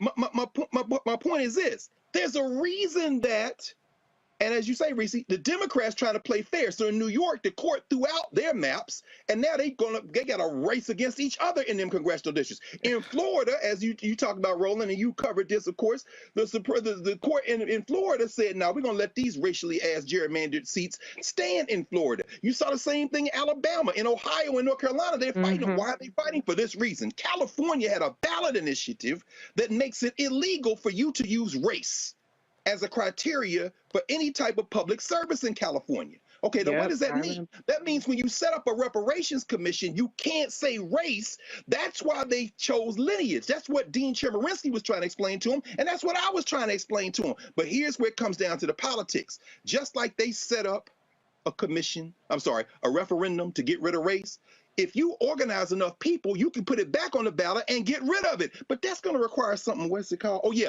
voting. Now, on the national level, what does that look like federally?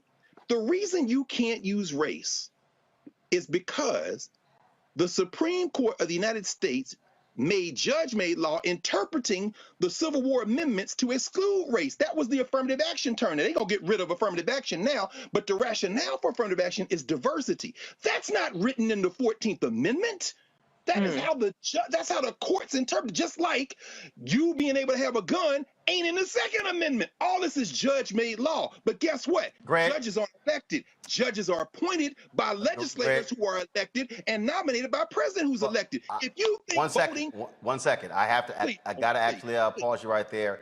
Here's President Joe Biden about to speak from the White House with his primetime address.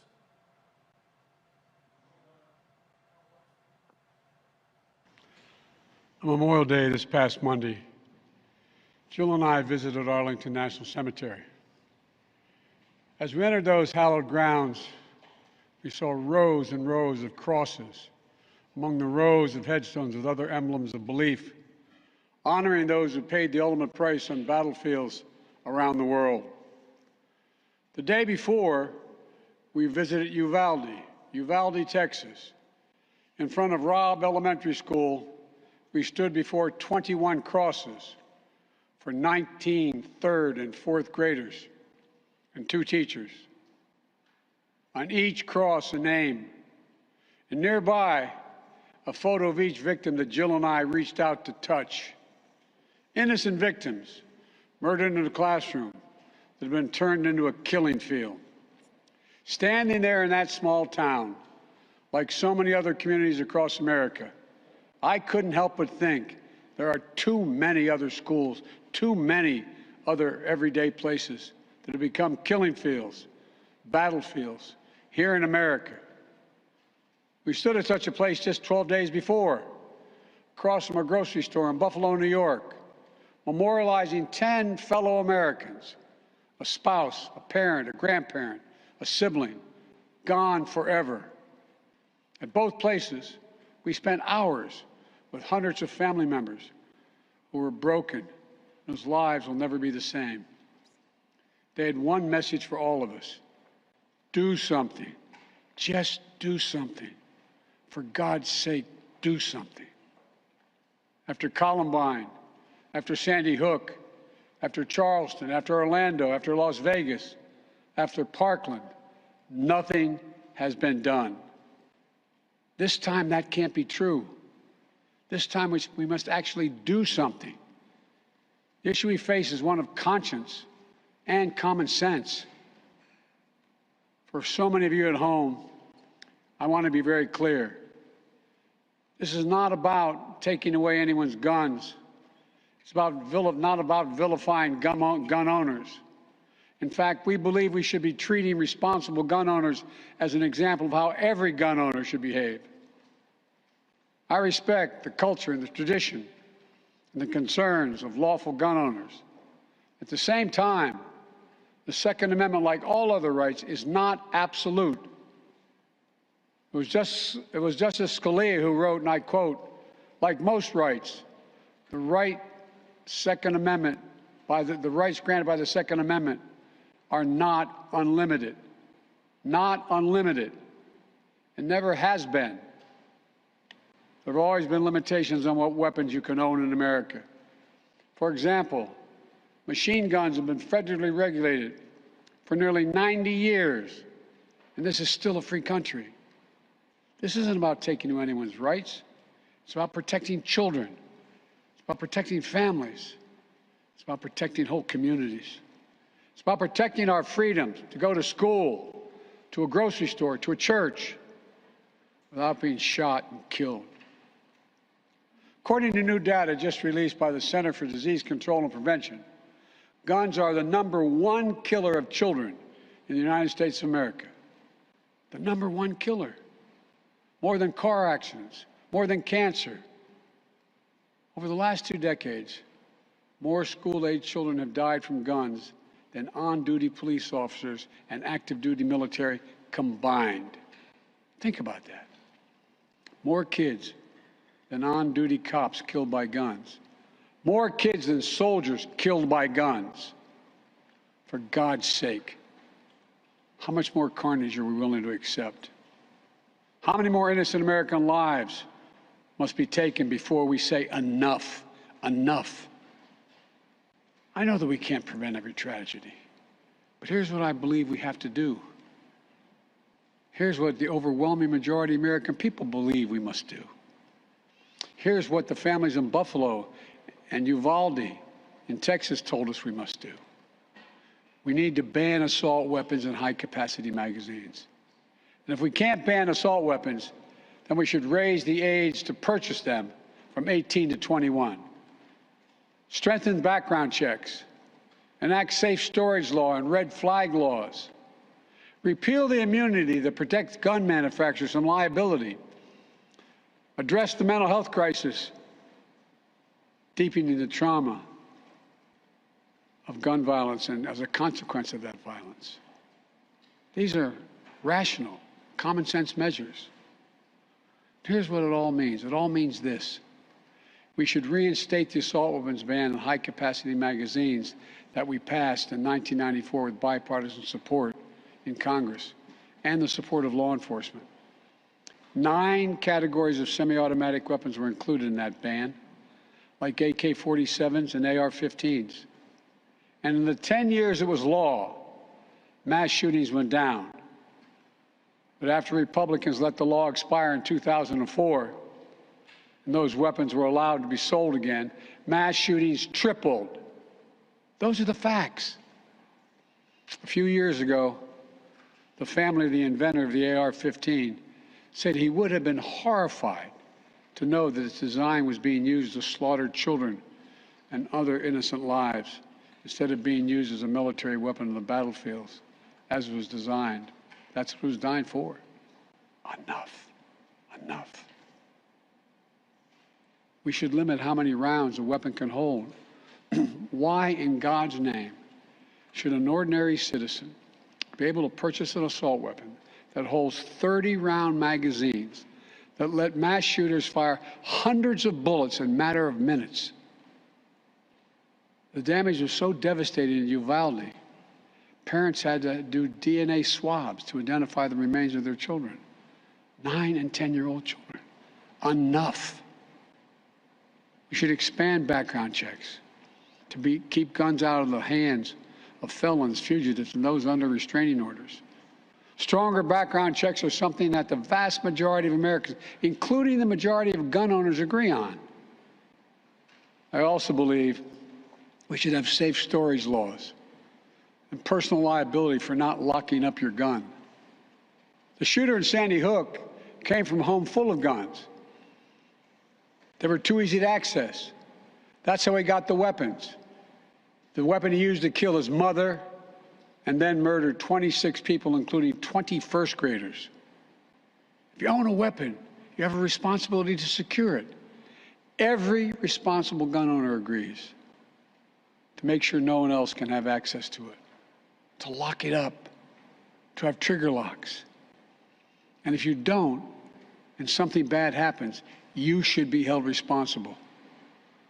We should also have national red flag laws so that a parent, a teacher, a counselor can flag for a court that a child, a student, a patient is exhibiting violent tendencies, threatening classmates, or experiencing suicidal thoughts.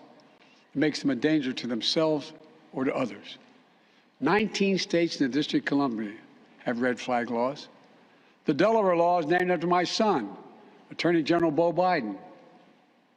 Fort Hood, Texas, 2009, 13 dead and more than 30 injured.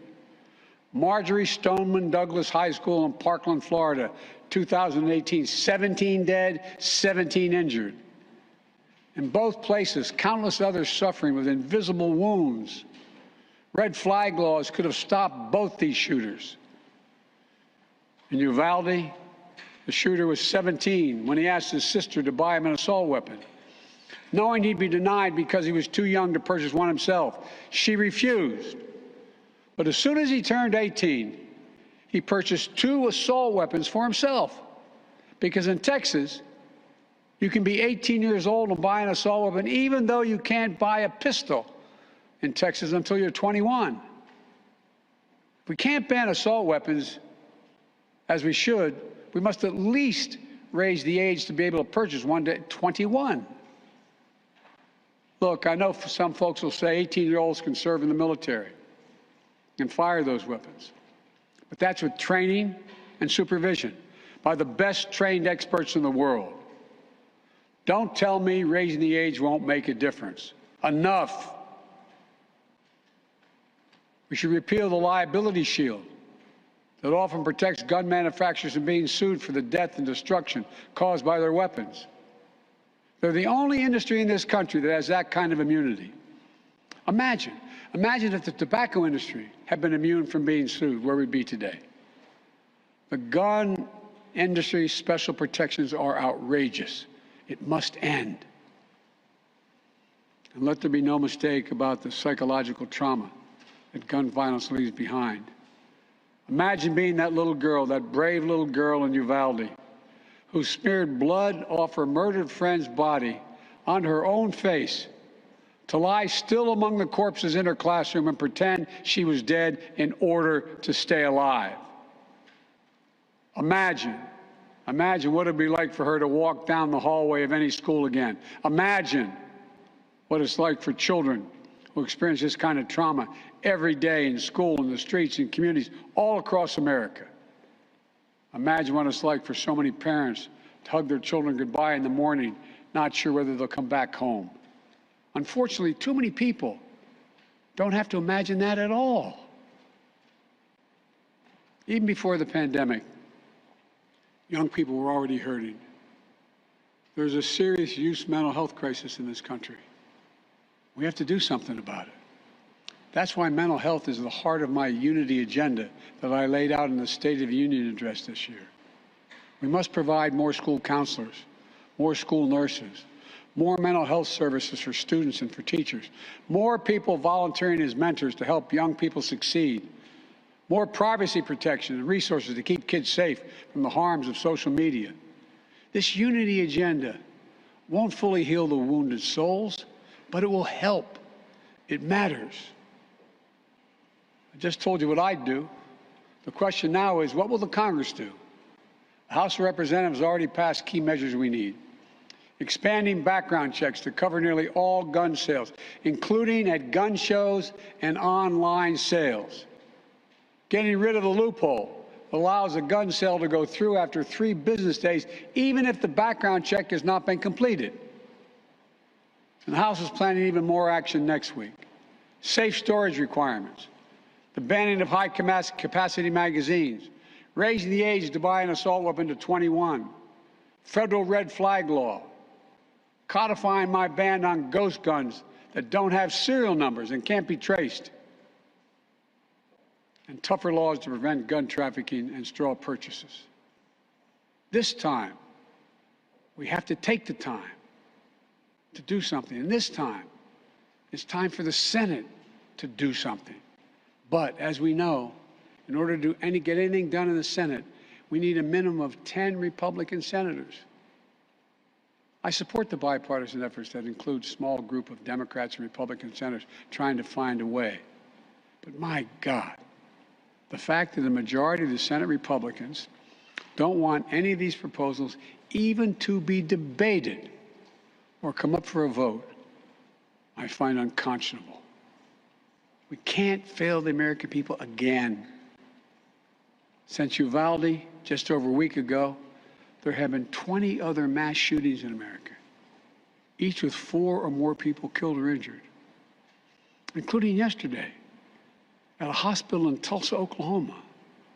A shooter deliberately targeted a surgeon using an assault weapon he bought just a few hours before his rampage that left the surgeon, another doctor, a receptionist, and a patient dead and many more injured.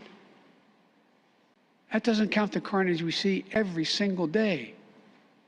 It doesn't make the headlines. I've been in this fight for a long time.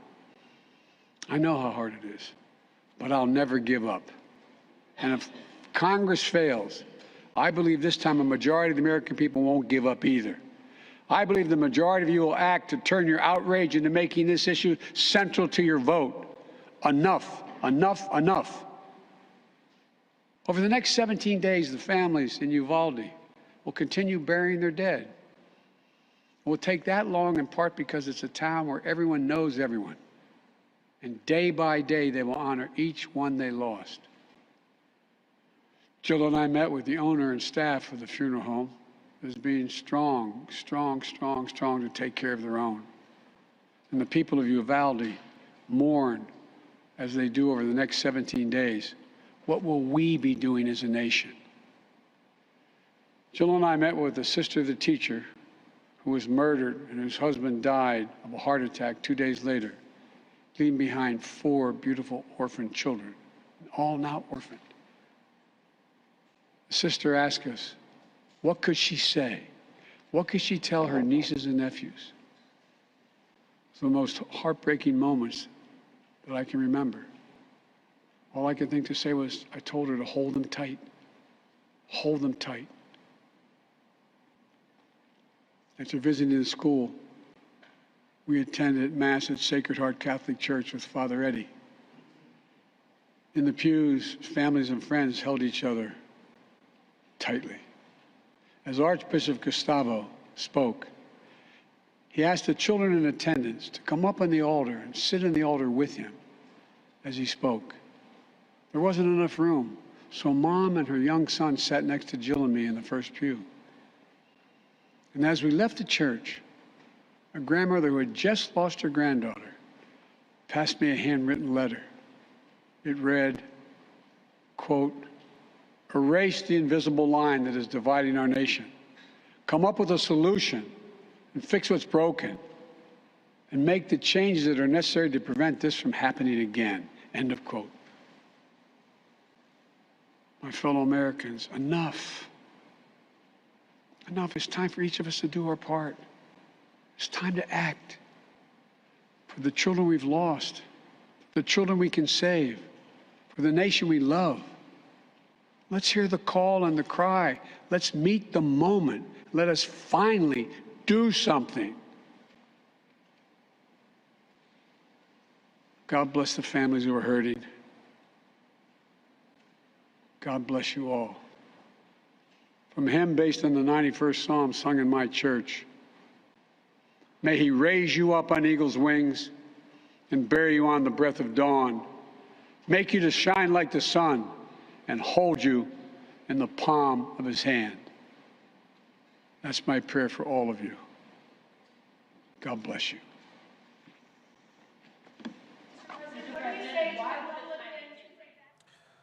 Folks, as you see the president walking out, there are 56 candles that are on the floor there representing the 50 states and 6 territories that are affected by gun violence.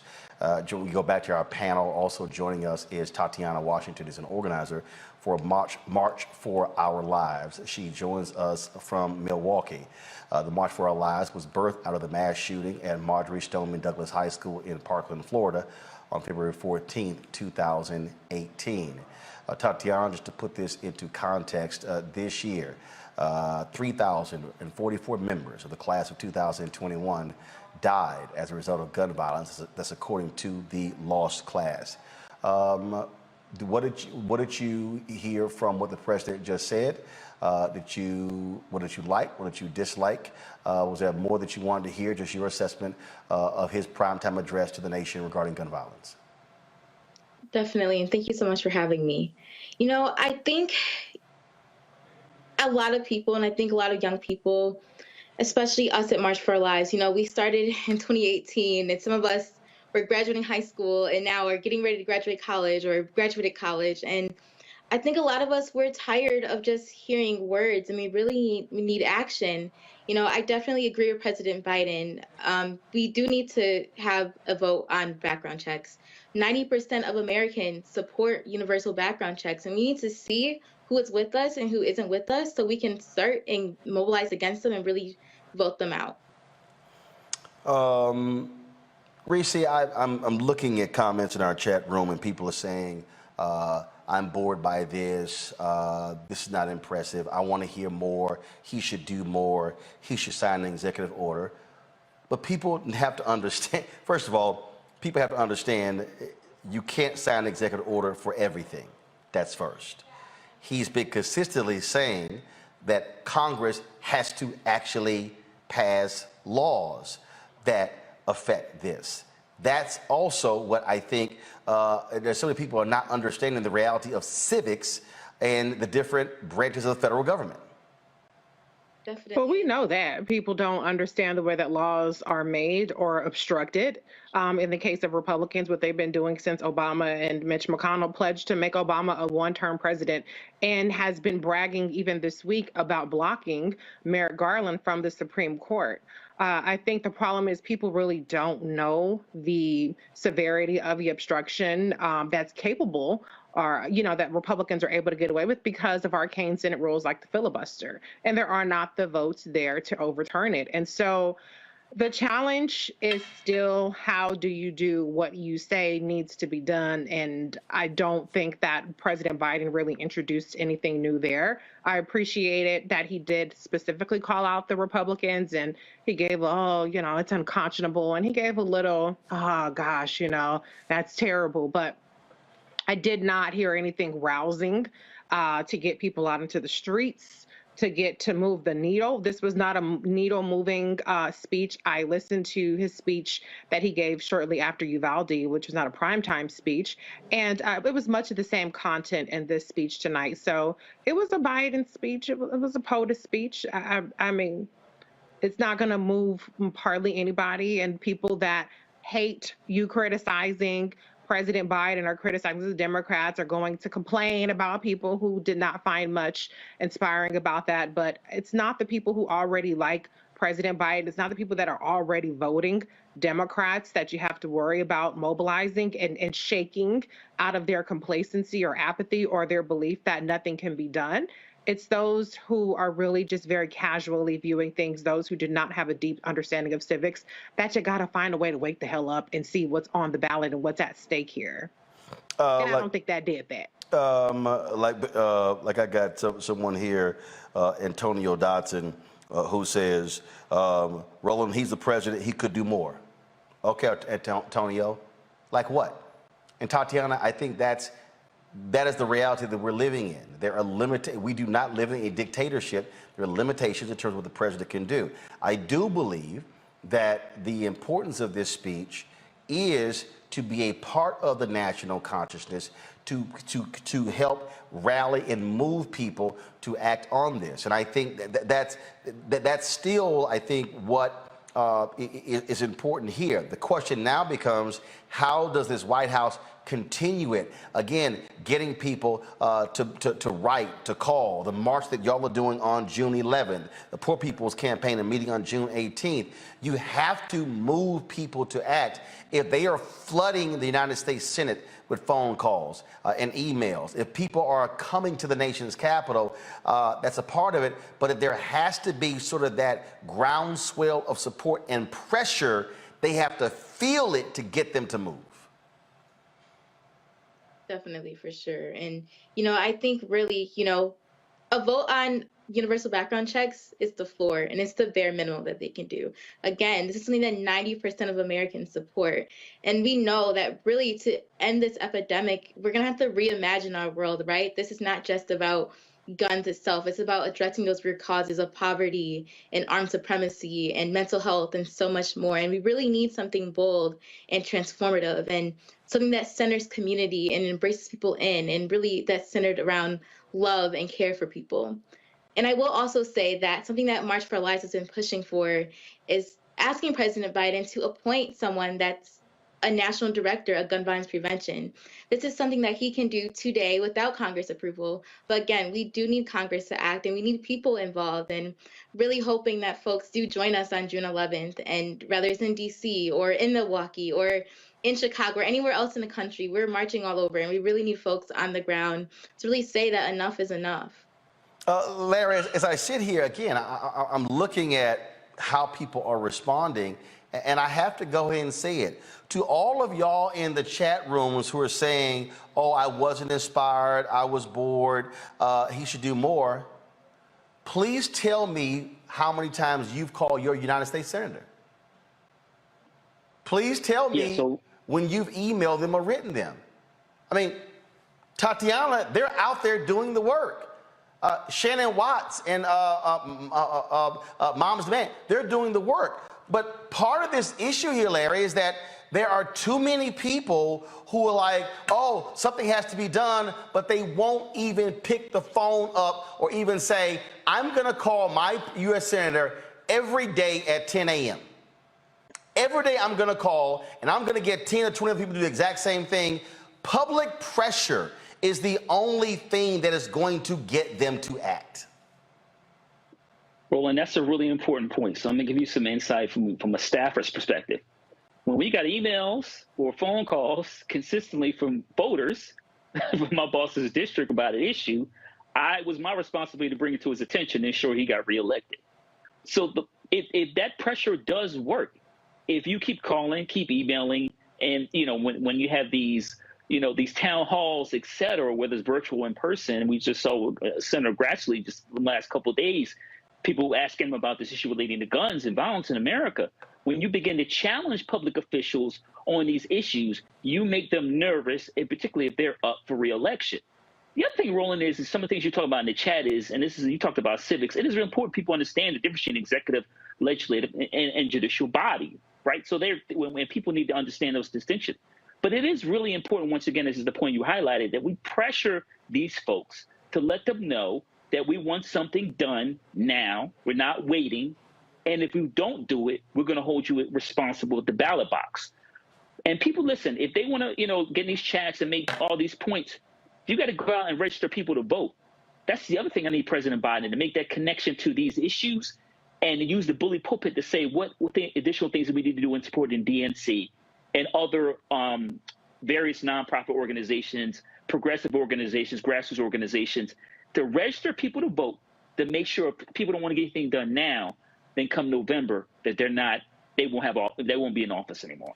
Tatiana. But Roland, can I point out that Biden didn't even ask people to call their senators? He could have easily said there's bipartisan negotiations happening right now. If you think that Uvalde is too much, if you think Buffalo is too much, if you think Tulsa and every other day we have a mass shooting is too much, then call your senators. Get out there and march. He has not called for that himself, which is not something, so you can't just say, well, we have to do that. That's what the bully pulpit is for. We understand, most of us understand, or many of us understand, that he is limited into what it can pass through the legislature, but you're not even calling for pressure on the legislature. And I'm not crediting Trump by any means, but one thing about Trump was going to call your ass out. McCain is voting against this, or Mitch McConnell, or whoever the hell the situation, whoever he had a grievance with. And I'm not saying you have to go that far, but my point is that he has the audience in the bully pulpit to at least tell people to call your senators. And he's not doing that. And that right there,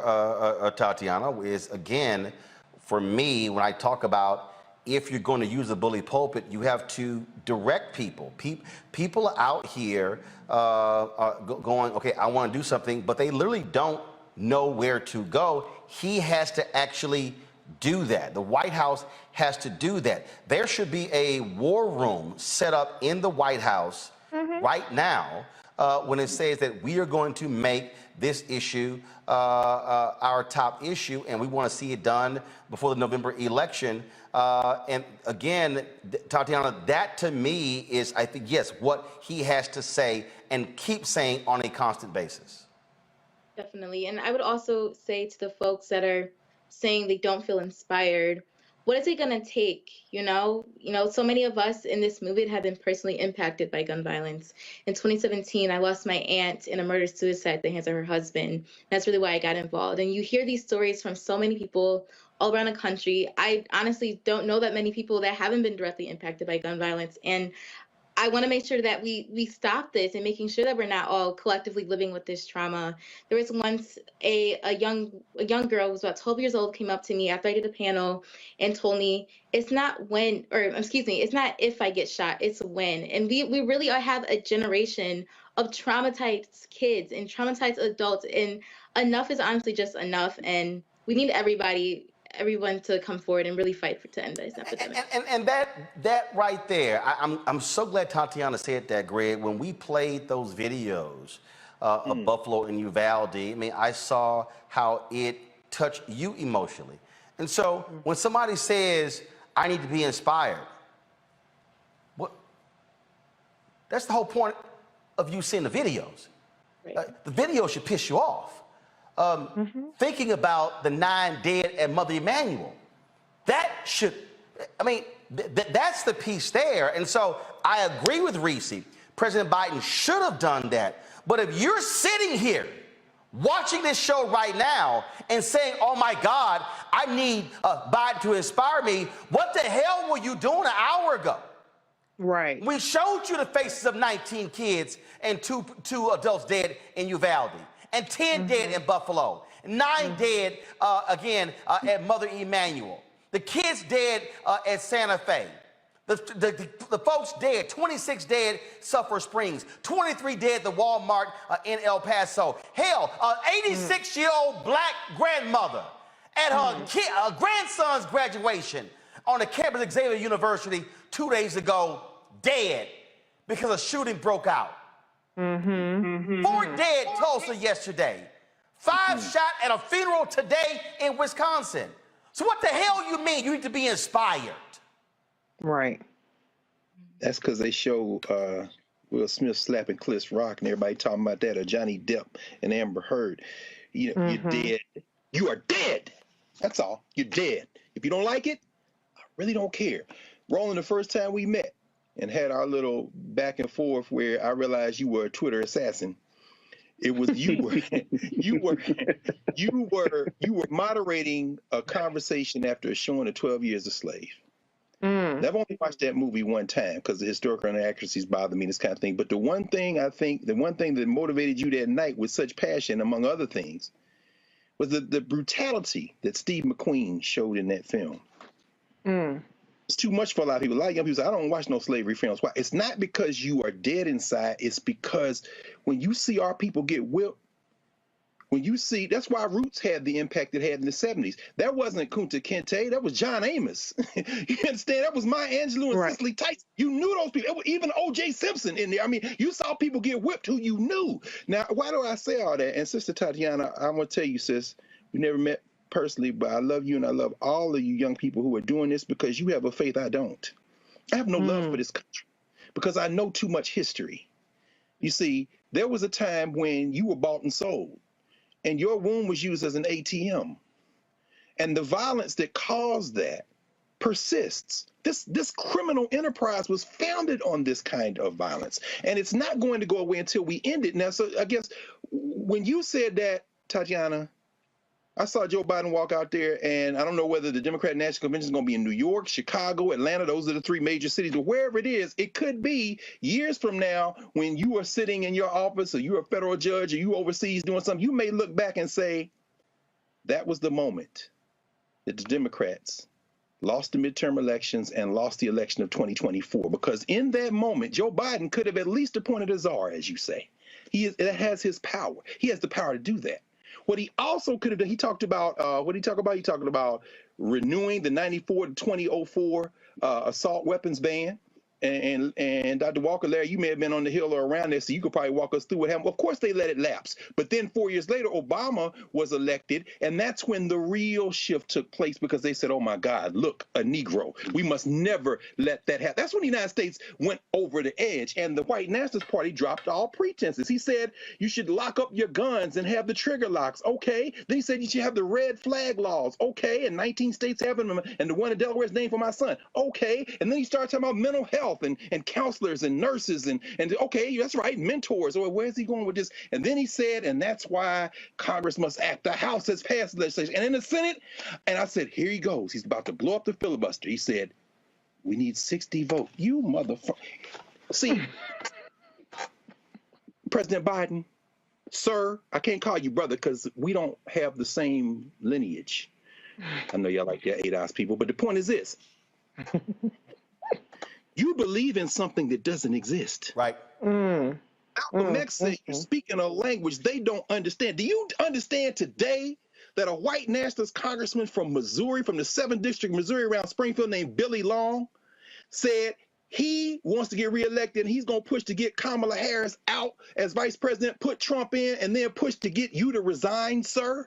It's absurd, but he also said today that the gun violence, he said that's because there's no respect for life in America. And guess what he blamed it on? He said a woman's right to choose to terminate a pregnancy.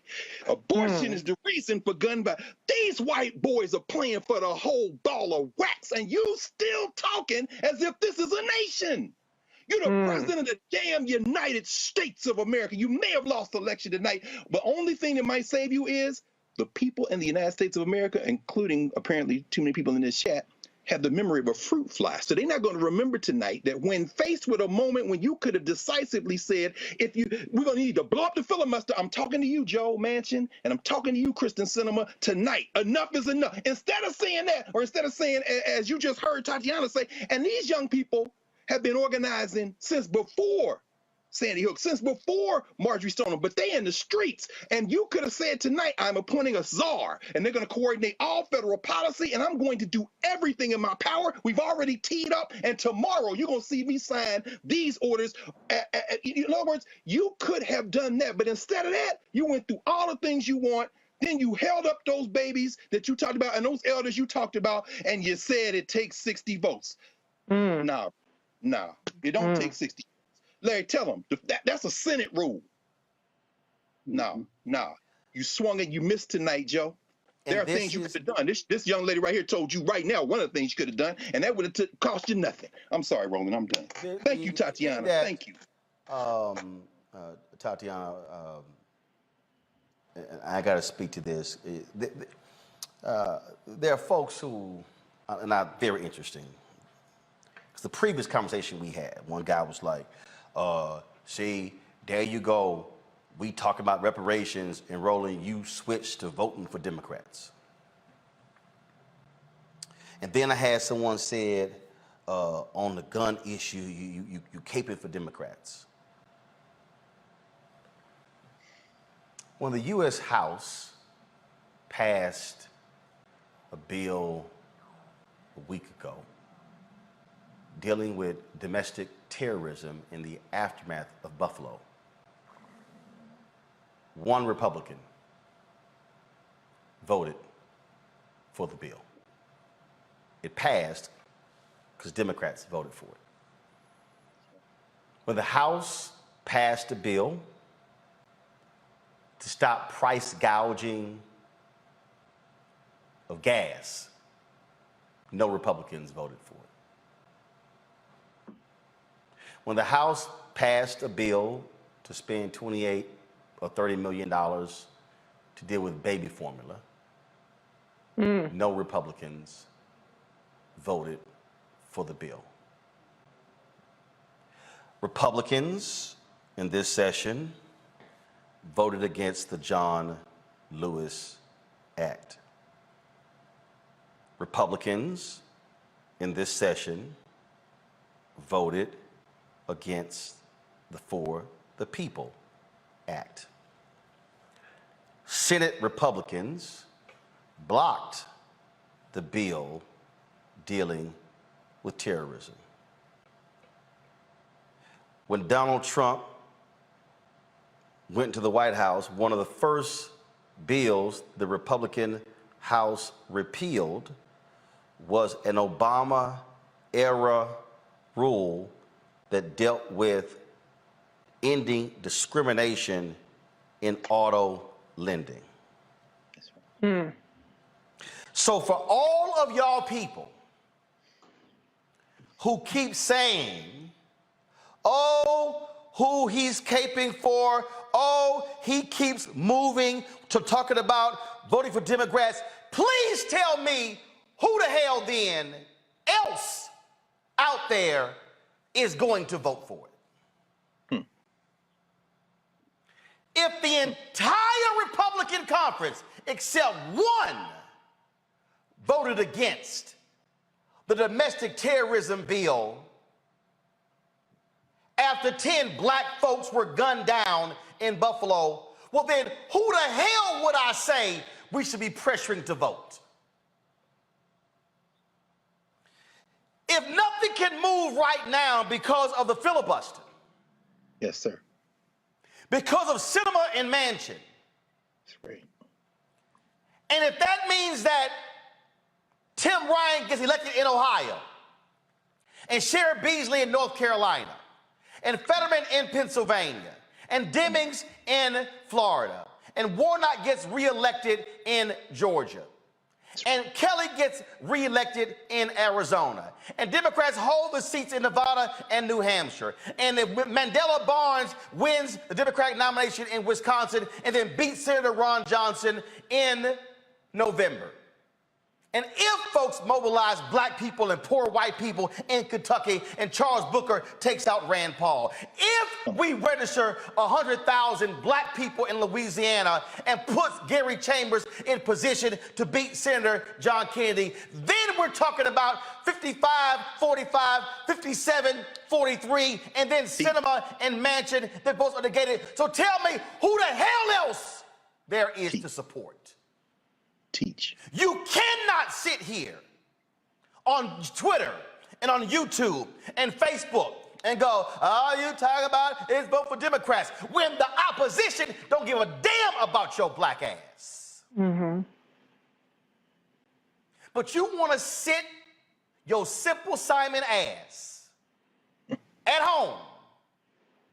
Oh, who you caping for? But you say you want gun laws. But you say you want the Voting Rights Act. But you say you want gas prices lowered. But you say you want all type of things. Please, by all means, tell me what magical, mystical, political party there exists out there where there are a group of votes that is going to get done other than what is sitting before us. Please, by all means, tell me where they are so I can invite them on the show. Because the reality, Tatiana, if there's only one party where we can be applying pressure to pass something, and they control the House right now and control the Senate, that's what we should be doing. Because here's what we do know. If the Republicans who are in the minority right now get control of the House and the Senate after November, there is a 100% guarantee that we have no shot at getting any of this. Mm-hmm. Go ahead. Yeah, and I think that's why we're really pushing and hoping, for folks to come out with us in March on June 11th. If you're interested and not in the DC area, text March to 954-954, and really hoping that Senator Schumer will call for a vote on background checks. We need to see who the folks that are with us and who aren't with us, so we can start mobilizing against them. And that's something that we know that we can do, right? Our communities have a disproportionate or vote in high record turnout, so do young people, and we know that we can mobilize against these folks, and we need to see who's with us on this. Again, this is something that is so simple, it's so basic. It's getting a vote on universal background check. It's something that needs to be done, and it's literally the floor for anything for gun violence prevention. It is so easy. It's one thing that can definitely save lives, but it's not the only thing that we can do, and it's something that just needs to be done. That's right, Sid. Right. Again, put the graphic up, please, folks. The march is taking place on June 11th here in the nation's capital. You can text March to 954-954. It is the March for Our Lives. They marched in 2018. They are going to be out there again, and I'm going to show y'all something. I showed this last night. Again, for all of the Simple Simons out there who don't quite understand what I'm talking about when we talk about voting. There was a piece in one of the North Carolina newspapers, and they were talking about turnout. And for all of y'all who are sitting here right now, who are listening to me, and you're bitching and moaning in the chat, and oh my God, there you go, you talking about, oh my God, you talking about the Democrats, and oh my God, how we gotta voting for them. Again, it's abundantly clear who supports gun control or gun safety and those who don't. But I just showed y'all the graphic when they had the March for Our Lives 4 years ago. Y'all saw that, right? Yes. This is from the newspaper article that Reverend Barber was quoted in. I want you to pull it up. I want y'all to see this here. I showed this yesterday. In 2008 in North Carolina, the black voter turnout was 73%. I need y'all to listen to what I'm saying. 73%. It exceeded the white turnout of 71%. In 2020, the black turnout dropped by 3 points. The white turnout increased by 8 points. Yes, sir. That's how Tom Tillis was able to beat Cal Cunningham. That's how Sherry Beasley lost the state Supreme Court justice, the Chief Justice position, because of that. She lost by 400 votes. Listen to what I just told y'all. Sherry Beasley, who's not running for the United States Senate, was running. She was the Chief Justice of the North Carolina Supreme Court. She lost by 400 votes. Y'all, the 400 votes is in the 3% of fewer black people who voted in 2020 compared to 2008. But I want y'all to see something, because I told y'all where Tatiana and all of them were marching in 2018. That was a midterm election. Look at right there. In the last midterm election in 2018, just 48% black turnout. That right there, y'all, is 25% less than when black people turned out for Obama in 2008. But I want you to look at the white number. Only 56% of white people turned out in the 2018 midterm compared to 71%. That, y'all, is 15 points less. Guess what? Had black folks in the 2018 midterms matched their turnout in the 2008 election, black voters alone would have determined every statewide position in the state of North Carolina. That's right. So for all y'all sitting at home who like, oh, there you go, y'all, it's in the numbers. So for you get mad that I keep flipping it to voting, you cannot talk policy in America if you don't combine that with voting. Tatiana said the president can appoint someone, a national person dealing with guns. But what he laid out, all of those policy prescriptions, he said Congress has to pass those. So how you get mad because I'm bringing up the vote when that's how you get the policy? So if my fear, pull it back up, my fear is that we're going to see black turnout, 50% of the vote, far less than a motivated white turnout, and y'all going to be sitting here the day after the election, hemming and hawing, and then come January 2023, when the new Congress is sworn in, then y'all going to be in the same damn chat room. In the exact same chat room, talking about, oh, look at Jim Jordan, committee chair. Look at Matt Gaetz, committee chair.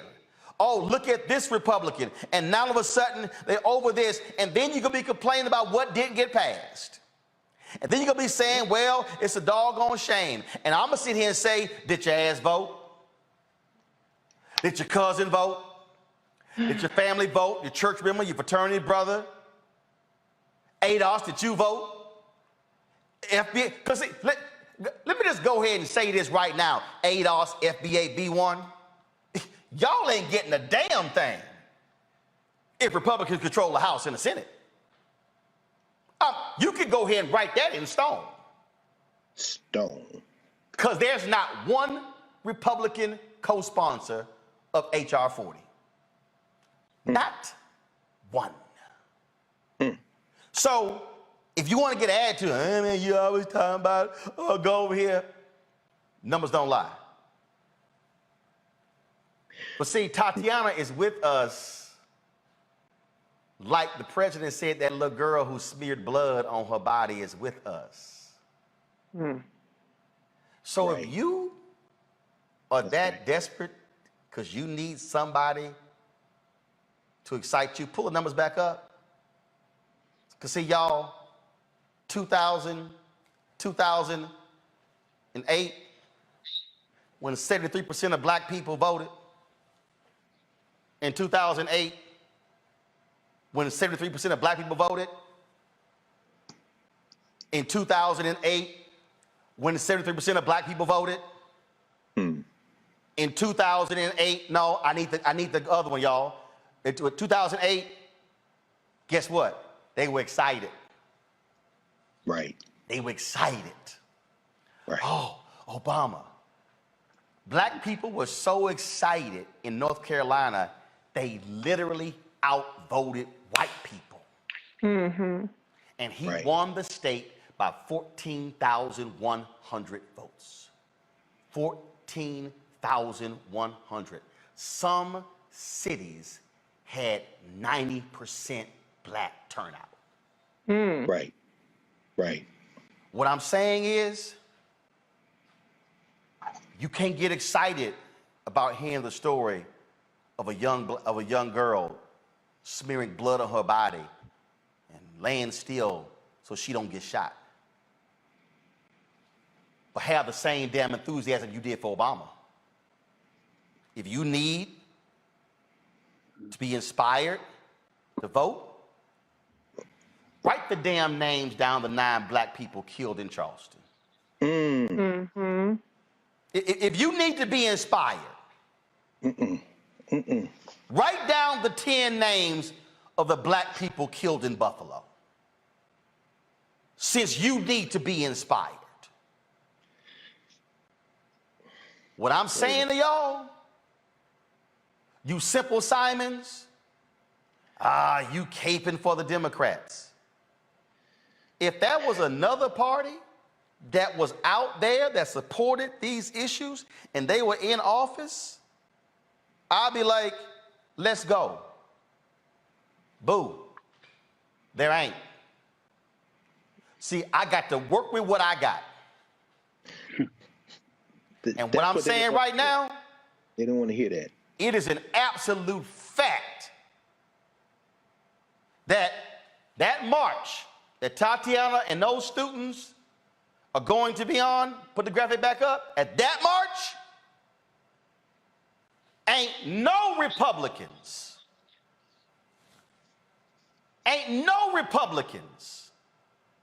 going to be retweeting the graphic. Ain't no Republicans putting this on their Twitter page. Ain't no Republicans going to be encouraging their constituents to go to this march on June 11th. But y'all go ahead and keep playing your games. And then you say, I don't know who you always caping for. These young people, black, white, Latino, Asian, Native American, Christian, Muslim, Jewish, Buddhist, atheist, gay, straight, east side, west coast, flyover states, south, don't matter. They are going to be coming together all across the country. So if you actually need to be inspired, watch them on June 11th and hear their stories. That's how we change. Tatiana, we appreciate it. Good luck. And we certainly will be there covering the event on June 11th. Thanks a lot. Thank you so much. Final comments. Larry, you first. Roland, these mass shootings are going to continue. We have to put folks' feet to the fire. We need true leadership from the executive branch. That includes President Biden, as we talked about, naming names. When you start calling people out by name, Reese talked about Donald Trump, and Lord knows it was a lot of crazy nonsense, but he would hold people accountable, and we have to start doing that. And like I said, calling people out by name. Reese.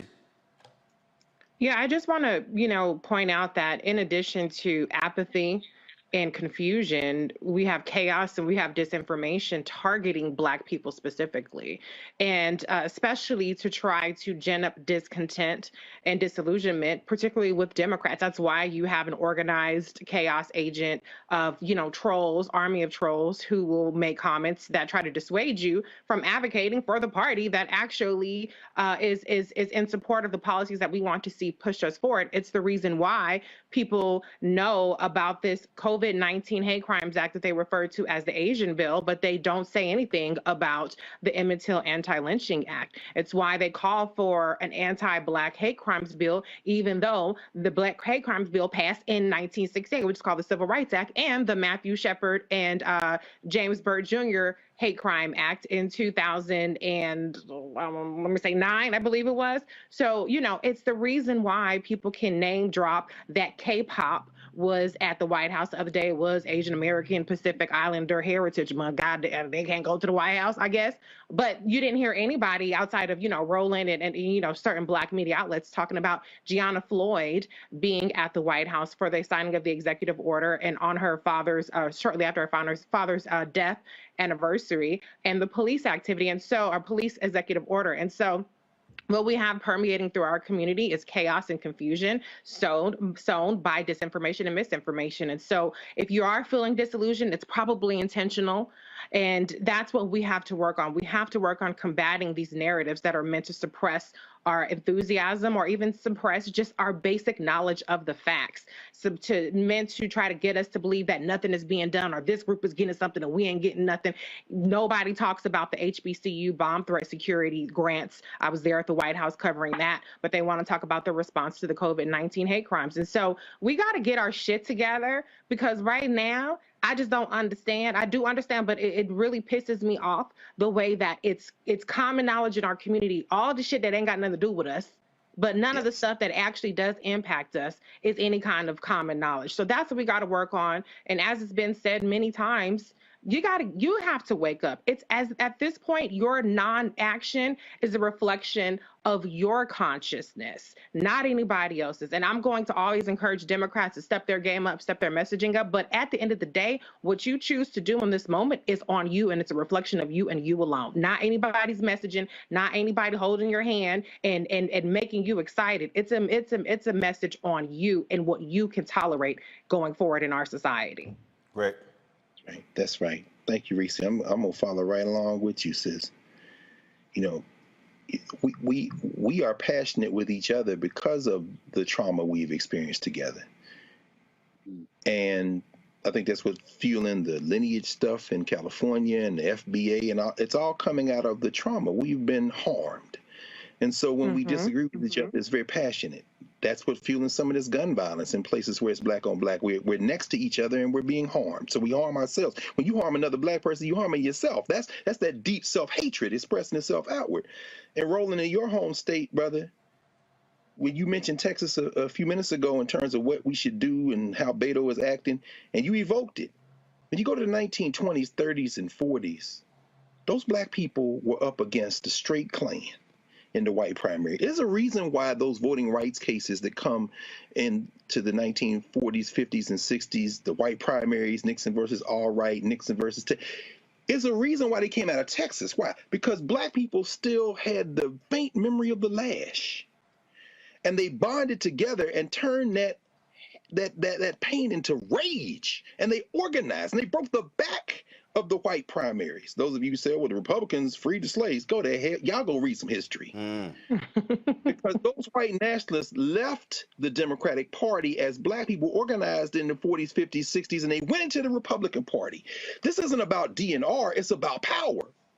And so, when we see this young sister, we see Tatiana. I know it's one of the stories you didn't get to today, Roland, but there's a reason why Coco Gaunt just turned 18 years old, and Coco Gaunt wrote on the damn screen of the damn camera in Paris at the French Open, peace in gun violence. And she said, I just turned 18, and that child said, I now have the right to vote. And she said, my daddy told me, you can change the world with your tennis racket. She sounded like Arthur Ashe, Roland, Reese, Larry. She sounded like Arthur Ashe, and I got a little hope. Listen to her. But she also said, I'm in Europe, and the world is watching, and I understand that's when you get things done. All you ADOS people talking about excluding black people, you don't understand the relationship between international movements and local movements. You wouldn't get a damn thing in the United States had it not been for the Cold War. But I'm going off on a tangent. I know these are closing remarks, so I'm going to end with this.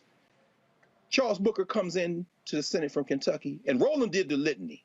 You go, all those Democrats come, that's when you're probably going to find out that there's several of them hiding behind Joe Manchin and Kristen Sinema. But guess what? That's true. That's when you take the lesson from your ancestors, because your ancestors understood that. And remember, Roland, when you put that graphic up with what Reverend Barber said, he said there is no way to measure the power of inspiration. You turned out in 2008 because Obama was black. If somebody put a gun to your head and said, what are his policies? You wouldn't have been able to say, but he was black and you loved his wife. So you came out.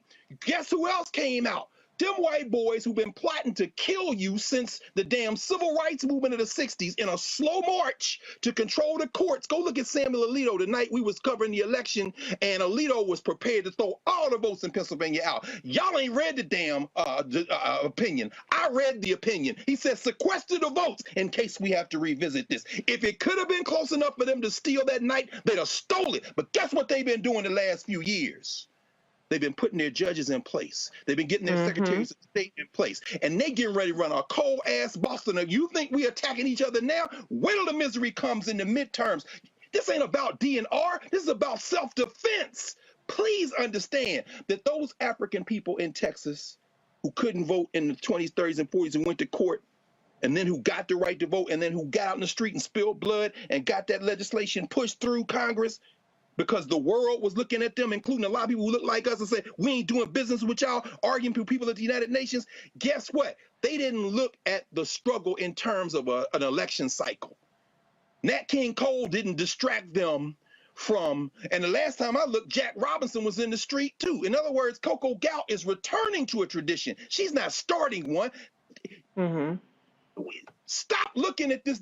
Turn off Johnny Depp. Turn off Chris Rock. Turn off all that bullshit. Turn off Versus. Turn off all the.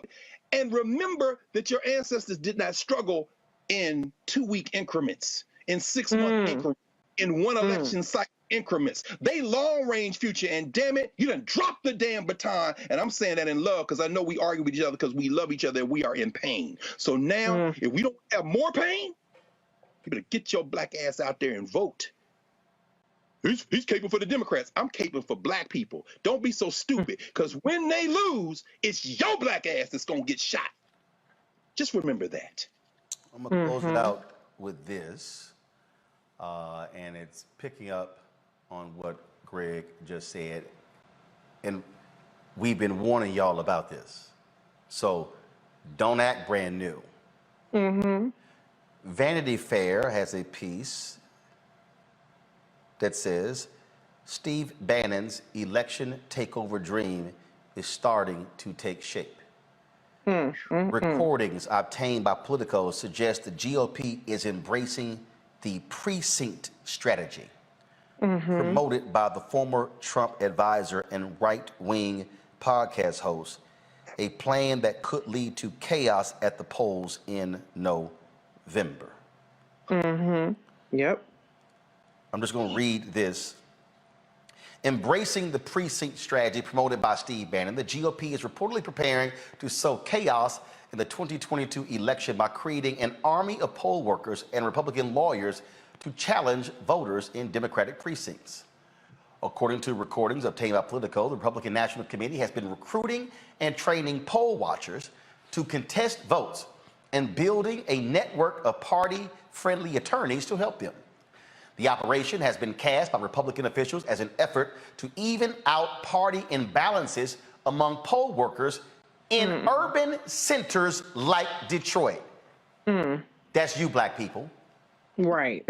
But its true aims seem clear: to gum up the democratic process in democratic areas and lay the foundation for results to be challenged in swing states like Michigan that were key to Joe Biden's victory in the 2020 election. Now, let me close with this. The black Republican former chief of the Detroit Police Department was the leading candidate to win the party's nomination when they have the primary. Yet today, the courts ruled that he cannot be on the ballot because of forged signatures. Isn't that interesting? That a black Republican, former police chief for the city of Detroit, can now not run for governor of Michigan because of forged signatures on his petitions. I thought they were the party of law and order. Now, when I showed you that Politico story, that Vanity Fair piece, y'all did see precinct strategy. Correct me if I'm wrong, Greg, Reese, Larry. I'm sure y'all have heard me discuss on this show why we must return to basics and go back to galvanizing our people based upon precincts. Many times. You talk about work the polls with your parents. Many times. How many times have y'all heard me say we've got to be sure that the next generation of people are working the polls? Yep. So, ain't it interesting that Steve Bannon and his happy maggot cohorts are literally planning to use the very same thing black people use to elect Democrats to office, and they are going to use it against us? Let me just again remind everybody who's watching. January 6th, what was that day about? They were protesting the results from 4 states, not 4 states, from 4 cities. Atlanta, Philadelphia, Detroit, and Wisconsin. January 6th was because black people voted. That's right. So when Larry says anti-blackness is on the ballot, that's exactly what they are preparing for. That's right. I have been warning y'all since 2009 what was happening. Some of y'all, I must have been sleeping thinking that, oh, I'm just here, just joking, just saying this stuff for my health. There is a reason I chose this cover. Give me 1 second. There's a reason why I chose this cover for my book in September. I need y'all. Let me break down this cover. Trust me, y'all. I'm going somewhere. Let me break down this cover. Let me break down this cover. So I need y'all to see the image. Now, y'all, this is the photo that I picked out with Ben Bella, and we're finalizing the book. It drops in September. You see the white man in the foreground. His head is back and his arms are open, and what he's saying is, this is ours. Wow. Oh, it is. This is a white man's country. What y'all see in here, you see U.S. flag, old U.S. flag, you see Trump flag. The Trump flag, see y'all. Break it down, bro. The Trump flag is higher than the U.S. flags. That's right. This day was because they were pissed that we voted. Because had we not voted in Georgia, Biden would not have won the state. Had we not turned out in Detroit, he doesn't win Michigan. Had we not voted the way we did in Philadelphia, he doesn't win Pennsylvania.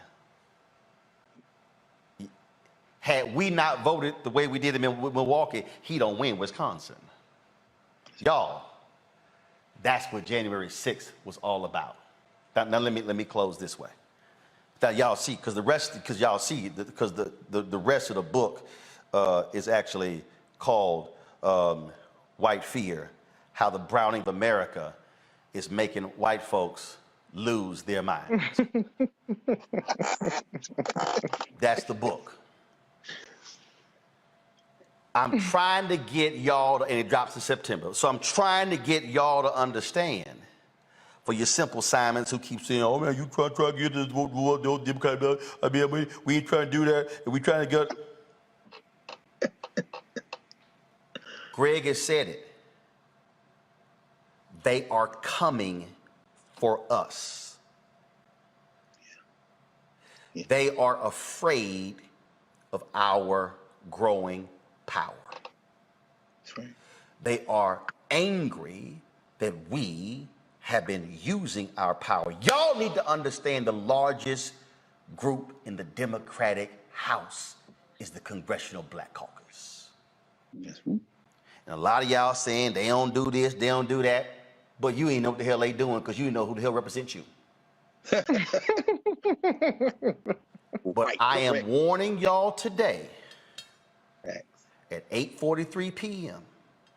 on June 2nd, 2022, that if y'all keep up these antics and y'all keep falling for the disinformation and you keep spreading the misinformation and you keep, and I'm not saying you don't hold anybody accountable, because if you heard what I said about Biden the last couple of days, today's speech was a part of that, but it should have gone harder than that. But I need y'all to understand something. What they have in store for us is something you in this generation has never seen. That's right. Facts. Your mom and daddy have. Your grandparents have. But you ain't never seen it. And in fact, I dare say what they have planned is far more sadistic than Jim Crow. Yep. Because they're going to do it with some people who look like us. That's right. And there are a number of modern day Isaiah T. Montgomerys in the Republican Party. Oh, yeah. Sarah Tim Scott is one of them. Vernon Jones is one of them. Oh, there are others. Clarence Thomas is one of them. But I am warning you. Play games and find out, see what happens. And I know some of y'all saying, oh man, you're trying to scare us into voting for Democrats. No, what I'm trying to do is, I'm trying to scare your ass to vote for your children's children. Yes, sir. Because you're voting for Tatiana. I'm voting for 9 nieces, 4 nephews. That's right. And so since some of y'all, oh, I need to be inspired. We've shown you Buffalo, we've shown you Uvalde. We're going to end the show remembering 9 who can't vote. 9 who will not be at Essence Festival. 9 who will not be at the family reunions. If you need a reason to vote, if you need a reason to fight for gun safety, if you need a reason to fight,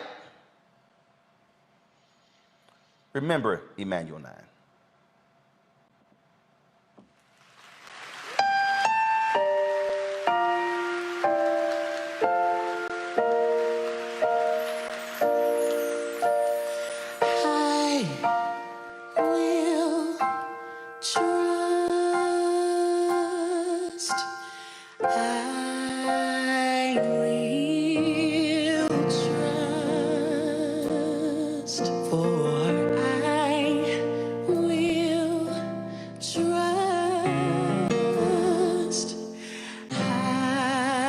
I will trust. Oh.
by day, for I know who holds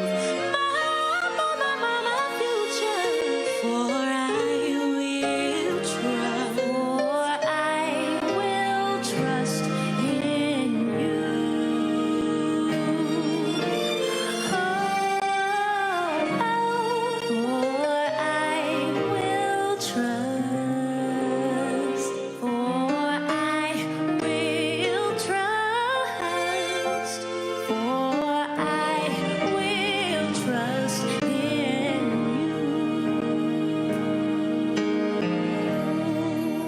Trust in Jesus. Trust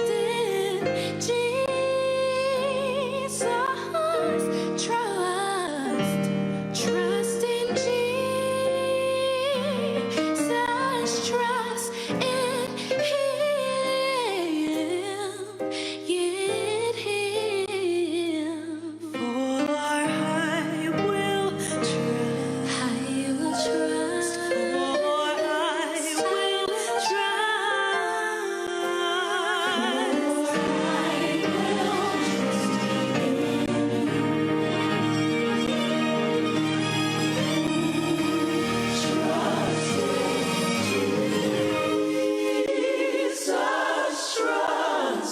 Trust in Jesus. Trust in Jesus. Trust